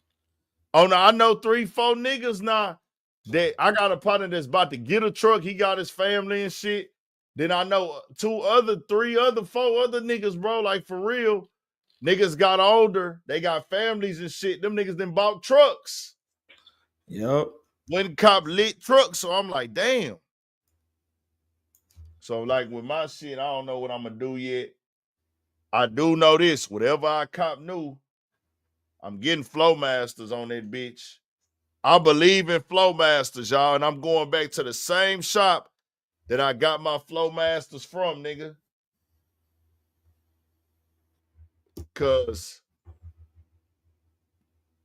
nigga, I done had the Flowmasters on my Monte Carlo so long, bro. Them hoes sound like they, nigga, that Monte Carlo sounds so good when I pull up, nigga. That bitch be roaring, nigga. Yeah, I was gonna say niggas, nigga waking niggas up. Nigga, that bitch be roaring. I don't give a fuck what car I get. Gotta be a V8, and I gotta get Flowmasters on that hoe. Got to, nigga. That roar just be hitting, man. Somebody say they saw F-150 Raptor. Yeah. Them Raptors clean. Them hoes 100,000 though. And them other Ram trucks, them hoes high as fuck too. Them Hell Dodge yeah. Rams. Them, Hell yeah, they are. What do they call it? XR? Well, I forgot what they call that bitch. That bitch 100,000 though. But yeah. But I'm getting I pretty much almost got my credit straight. I'm probably about to go to the rich old people route. I'm probably gonna lease me some, you know what I mean, for 24, 36 months. and pop Yeah. out on something new in another 2 years from now. That's what these niggas really be doing. They don't be having all these cards. It should be leased. Nah, facts. That's the damn. My people be Yeah, I my got card people. pretty paid off, so I still have that, and I just See, I got people that I got people that's in the lease game too. It makes sense. Yeah. It makes sense if you know you're gonna keep changing. I'ma just see how this shit go within the next 2 weeks, man. Nigga gonna get some, cause I ain't gonna lie. I done got so used to like working in my car too, bro. Like y'all know I do a lot of work in the front yard. I do a lot of work in the front yard. But I do a lot of work in the front yard. I do a lot of front work. I don't really do too much work in the crib no more. I just did this tonight, but I be wanting to work in the car, bro. I like to work in the car. That shit live, cause y'all don't be knowing. But like when I be in the car working a lot of times, I'm like finna pop in a spot, finna go somewhere. Like, you know what I'm saying? Right. I'm just kicking it, chilling. It's convenient. That Vibes shit is just, right. yeah. Even going to the block, posting up outside, bro. That shit, man. Y'all know we had some epic live streams on them. Hell yeah, On when them you was out there in goddamn the block. streets. Huh? Hell yeah, when you was out there for sure. Nigga, last year when the battle was going on with Drake and Kendrick. Oh yeah, we was going in. Just think, hey, now that we brought that up, now that we just a year removed from all that shit, pretty much. Not a full year yet, but a year when it was like really getting heavy. How do we feel about that now? I feel great. I feel very great about it. I'm happy I'm on the side that I was on. I think it was, I think it was good for music, dog. Just the excitement part of it again. Like I like that part of it. Like niggas was excited about music again. Yeah. That hasn't happened in a while. So that was dope. You know what I mean? Like Versus was real dope during the pandemic. Kind of get niggas excited again. You know what I mean? Like so it was dope to just have some excitement. We was breaking down lyrics. Dog, who's that? Like the fact that people were paying attention to rap lyrics that much was crazy to me. I hate that. I've been doing it my whole life, but it's crazy that now the whole world's doing it. We was breaking down lyrics, bro. Hell yeah. I just didn't. I wish. Not that I wish. I mean, it's his choice, but I feel like we could have been in a better spot with it if Drake wouldn't have handled the ending of it how he handled it. Yeah, he ruined the whole thing, bro. Like that. I felt like if Drake would have just took it how it came and just went back to doing music, we would have just had, hey nigga, this was one of the latest wouldn't have battles. lasted for a whole year. Win, lose, or draw. It would have just went back to Drake making music, doing what he do. I felt like, yeah, nigga, the song became big. It was a hit record. Such, and the bars and the Not Like Us, I can understand why a nigga would be fucked up about him. But by him continuing to show us he was fucked up about him is what made that like conversation lingered in. You know what I'm saying? Right. Facts. Yeah. He prolonged it. Yeah. He kept showing us like, hey man, these bars are affecting me. This shit is affecting me, and it made it like, okay, well, nigga, all that going on, nigga. Yeah, he kept showing how bothered he is by trying to show how unbothered he wasn't. That shit is crazy. That shit was sad, low key. to see, like, damn, the boy really went out bad. And then even the media aspect of it, like the way that the blog, and that was marketing for them too. I don't think a lot of people know and understand that, like, Drake team, Kendrick team, the shit y'all was seeing the blogs, they teams pay for that, bro. The labels on both sides. That's marketing. That's modern day marketing, bro. There ain't no TV commercials now. You know what I'm saying? Facts. There is no more 106th and Park. Yeah. There is no more Rap Real. City. YouTube. There is no more TRL. So now, how do we market? Nigga, we market our new album now by putting it on what everybody on. Everybody on their fucking phone. Facts. So we getting ads through Google shit, and we gonna get ads through rap and hip hop blogs because these are the people that's following the rap and hip hop game. Right. Yeah, hey, I do wonder how it would have been too if J. Cole would have been involved. That would have been pretty big, man. It would have been dope. Yeah, man. Yeah, for sure it would have been dope.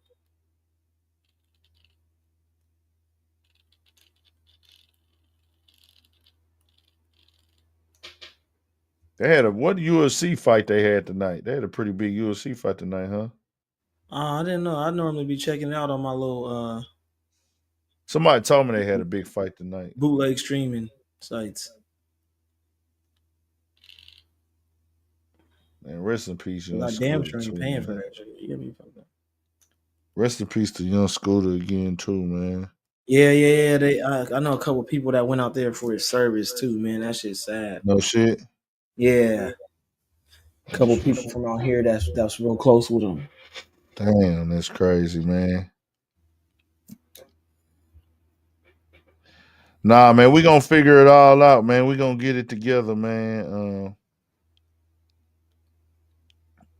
Get everything straight, man. Bro, that nigga Kanye going off the fucking deep end, man. Dog, I've muted my life from Kanye, bro. I can't take it anymore. I ain't gonna lie, it's crazy because, bro, overall message with the aspect about control, being controlled in business and shit like that, bro, it's on point. Like, nigga, Yeah, it is. But I want to back you on that, Kanye. You speaking the real, but that other shit you doing and saying is pointless, bro. You just causing a fucking distraction. I don't wear lotion, nigga. I'm from Houston, nigga. Somebody asked me what lotion I wear, nigga. I don't wear lotion, nigga. It's hot in Houston. I know I ain't the only nigga out here that don't wear lotion. That's one thing a nigga that don't heat do. out there is different, my nigga. God bless you, my nigga. Yeah, I don't go out, nigga. Nigga does not put no lotion on his legs, bro. I'm not putting no lotion on my arms or my legs, bro. That's crazy. I get it out there though. I completely would get it. If I lived out there, I probably would do the same. But out here, you gotta do it. But out there, I that be heat. having dry shit. Even in the winter though, because I don't wear it in the summer. So I be like, even in the winter, nigga, I do not wear fucking lotion. I should though. Yeah, my shit be too dry. Who all up in here though, man? Who watching, man? We got 400 motherfuckers in here tonight. It's late, 3 hours. I told y'all this wasn't even the goal, but we ended up doing it. It's all good. We ain't tripping. Popped out still. Who all up in here, man? We finna check out. Hot as hell out there. Was in Houston last year. Now it's hot.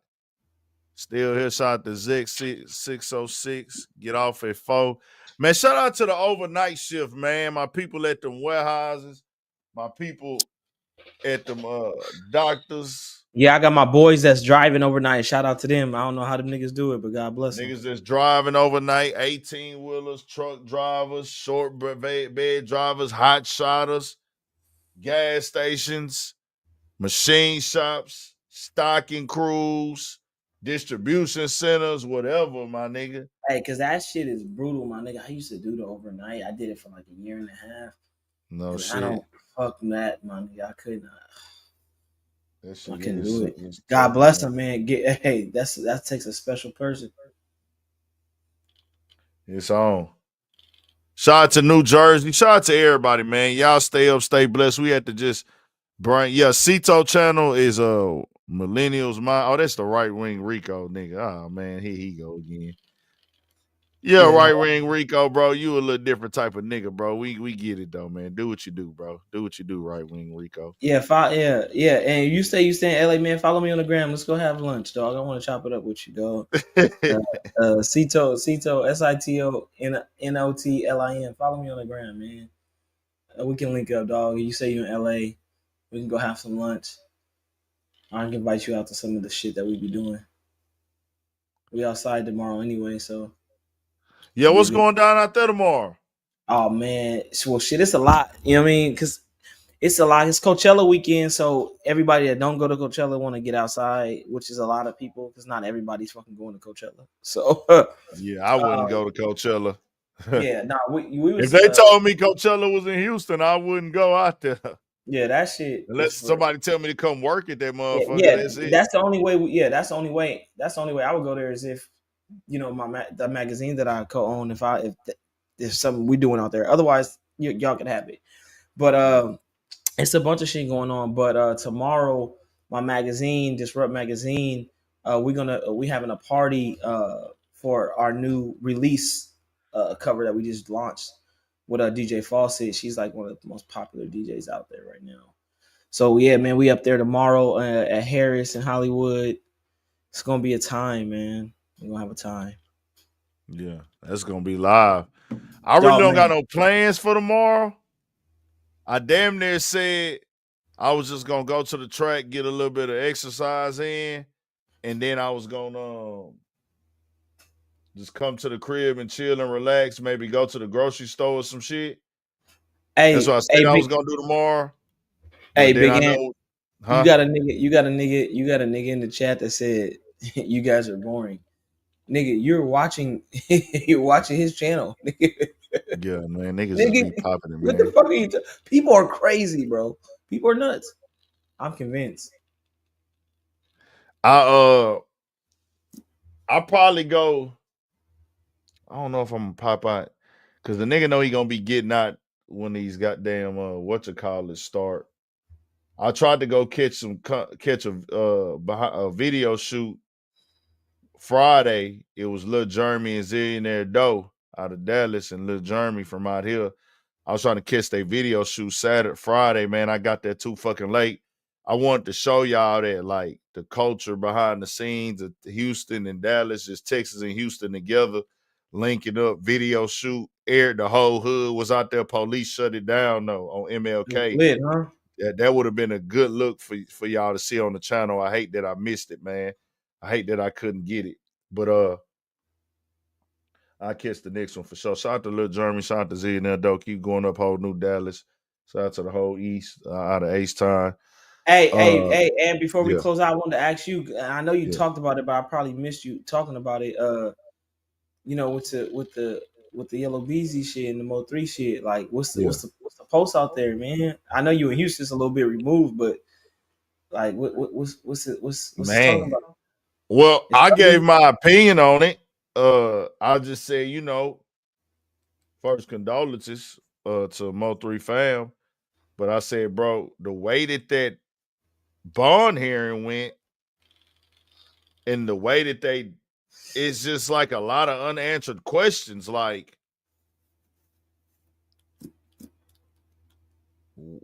when I heard what they said, I was like, okay. And I'm just placing myself in the middle, bro, like as a nigga that's how the court system works. Right. Like, a nigga's aware of there's been prior issues between them or whatever, whether it was real or fake or for entertainment, whatever. But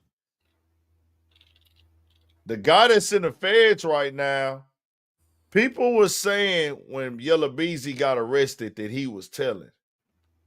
And I instantly said, there's no proof of that. It doesn't say that in the documents nowhere. When they said that he got arrested, it said, nah, bro, it don't say that. And then when they covered it, the second day later, they said there's no details of what led to the arrest. Our first indication of why he got arrested was at that bond hearing, for real. Everything else was rumors on the streets, bro. Right. He say she say shit. Huh? Like, he say she say type shit. Yeah, and it was like niggas was taking the rumors of the streets and making it seem like they were official news. But when it comes to this Mo 3 case, they've blamed like 10 people already. Yeah, I'm like, that seems crazy. Like, over these like past 5 years, they blame, like, just like when young Dolph got killed, God bless his soul. Bro, they were blaming the woman that owned Makita's Cookies. And then now we get the full story. You know what I'm saying? Right.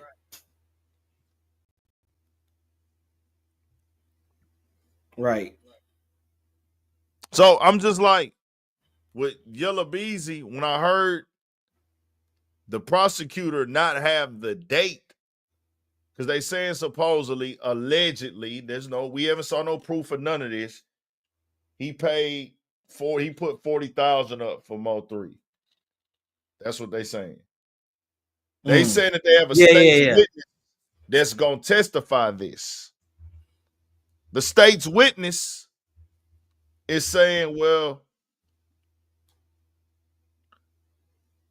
he heard the conversation, and that's gonna be the proof. Whatever. I don't know if he has other proof, but I'm like, okay. Yeah, that seems kind of still circumstantial. Like I thought you would need some other proof to take it to fucking. That's what I was saying. I'm like, this all seems a little circumstantial right here to me from afar. Right. It doesn't seem like this is like they gotta have something else other than that. That's what I said. And when he didn't provide the dates at the hearing, it was kind of like, huh? You don't got the dates? So I was like, that should be like on the top of your. That matters. Like, how many days after the death did he go get this 40,000? Right. And this is just me playing the courtroom side of it, because what people got to know about the courtroom, you can like who you like more. You can be a fan of who you want to be a fan of more. If that's what y'all want to go off of, I'm like, bro, nigga just don't want this. I just don't want people to be losing their lives in general. That's just what I'm on, like killing in general. Like, nah, that ain't it. But no matter what side of the thing, the coin you want to be on, going to court is not about what you know. It's about what you can prove. Period. And it's about credibility. Credibility is the key. And it's not about what you know. It's about what you can prove. And it's about a motherfucking alibi. Now, we're in a different era now with the cell phones, the towers, the whoop-de-woo, but Yella Beezy is getting charged with providing the money for the job to get done. So there would have to be some type of documentation that would really prove that he used $40,000 for this situation. So right. I have to wait till that come out, because I'm not finna accuse nobody of no murder without no proof, bro. Yeah, I'm just saying. Somebody said something. I heard. Yeah, that's a stretch. Yeah, I said, okay, I got y'all, but when it's proof, and we'll report the facts. I'm all with the facts, but as of right now, innocent till proven guilty. Then the other guy that I think his name was Kawan. Everybody was saying he was telling. Bro, a lot of niggas didn't even know that this is a state case with Yella Beezy. Right. Not a Fed. The dude Kawan is in the feds. The murder is not a federal case. The murder is a state case. So with that being a state case, the Kawan dude is in the feds for drugs, money laundering, and a gun. Or guns. Not for murder. So it just seems like, I don't know. You know what I'm saying? Yeah. But when the facts come, a nigga will come. It ain't enough facts right now, for sure. Yeah. Nigga, because the nigga gonna even say, nigga, I pulled out 40,000 for a rap video. Like, shit, that like could be that's for gonna get anything. said in Unless they got the damn dollars, the sequence dollars that he pulled out the ATM that the nigga got in his hand or something. Like, other than that, I don't see how you making that stick. Yeah, it might be some more evidence with it. We shall see. I know that I don't know if she meant lack of evidence, but it felt like lack of evidence and why y'all charging him. When the judge said lack of evidence, it didn't seem like that she was saying lack of evidence why he's a flight risk. Right. She said, y'all, there's a lack of evidence here. And I'm like, damn. So we'll see. But it was like when Yella Beezy's lawyer stood up and said that, yeah, man. what date that was, he interrupted. Like he stood up and objected. Hey, what date was that? It's like he kind of knew that the prosecutor didn't have the dates or something. You know what I'm saying? So I don't know, bro. I just hate that it got to this point. Yeah, it's A lot ugly. of shit going on in this game, man. All this shit is wild as fuck. But I'm not convicting nobody from here. That's fucked up to me. I'm not saying nobody told. I'm not doing none of that. I'm just gonna wait till they give a nigga all the facts. Then we go from there. But yeah, I'll tap back in with y'all, man. Y'all give me All right. 100 likes real quick, man, before we get up out of here. How many Get likes 'em we up. had tonight, man? Get him up. Hey, you said you coming out here soon, right? You coming out here this summer? Yeah, I'm gonna be out there soon. I'm gonna let you know. Yeah, tap in with your boy, man. We'll have a good time, dog. Shit, so I'm gonna let you know, man. I'm gonna be out there soon. Real soon. I'm for sure trying to come out there for BET weekend for sure. Cause I see they be having like media events and shit. I feel like that'll be Hell a yeah, good, hella shit for sure. that would be a good fucking event for a nigga to pull up to. Just to go, you know, holler at a few people in the game that I fuck with. People be having events out there, shit like For that. sure. So yeah, we'll be back, man. And y'all stay up. Y'all stay blessed, man. I most definitely appreciate y'all. 1,000, man. Hit the like. Y'all come back after the video drop and get in them comments, political partners, all that. Stay on your pivot. Stay blessed, man. 100. All right, Cito. All right, my boy, Big Ant, stay up. Shit show.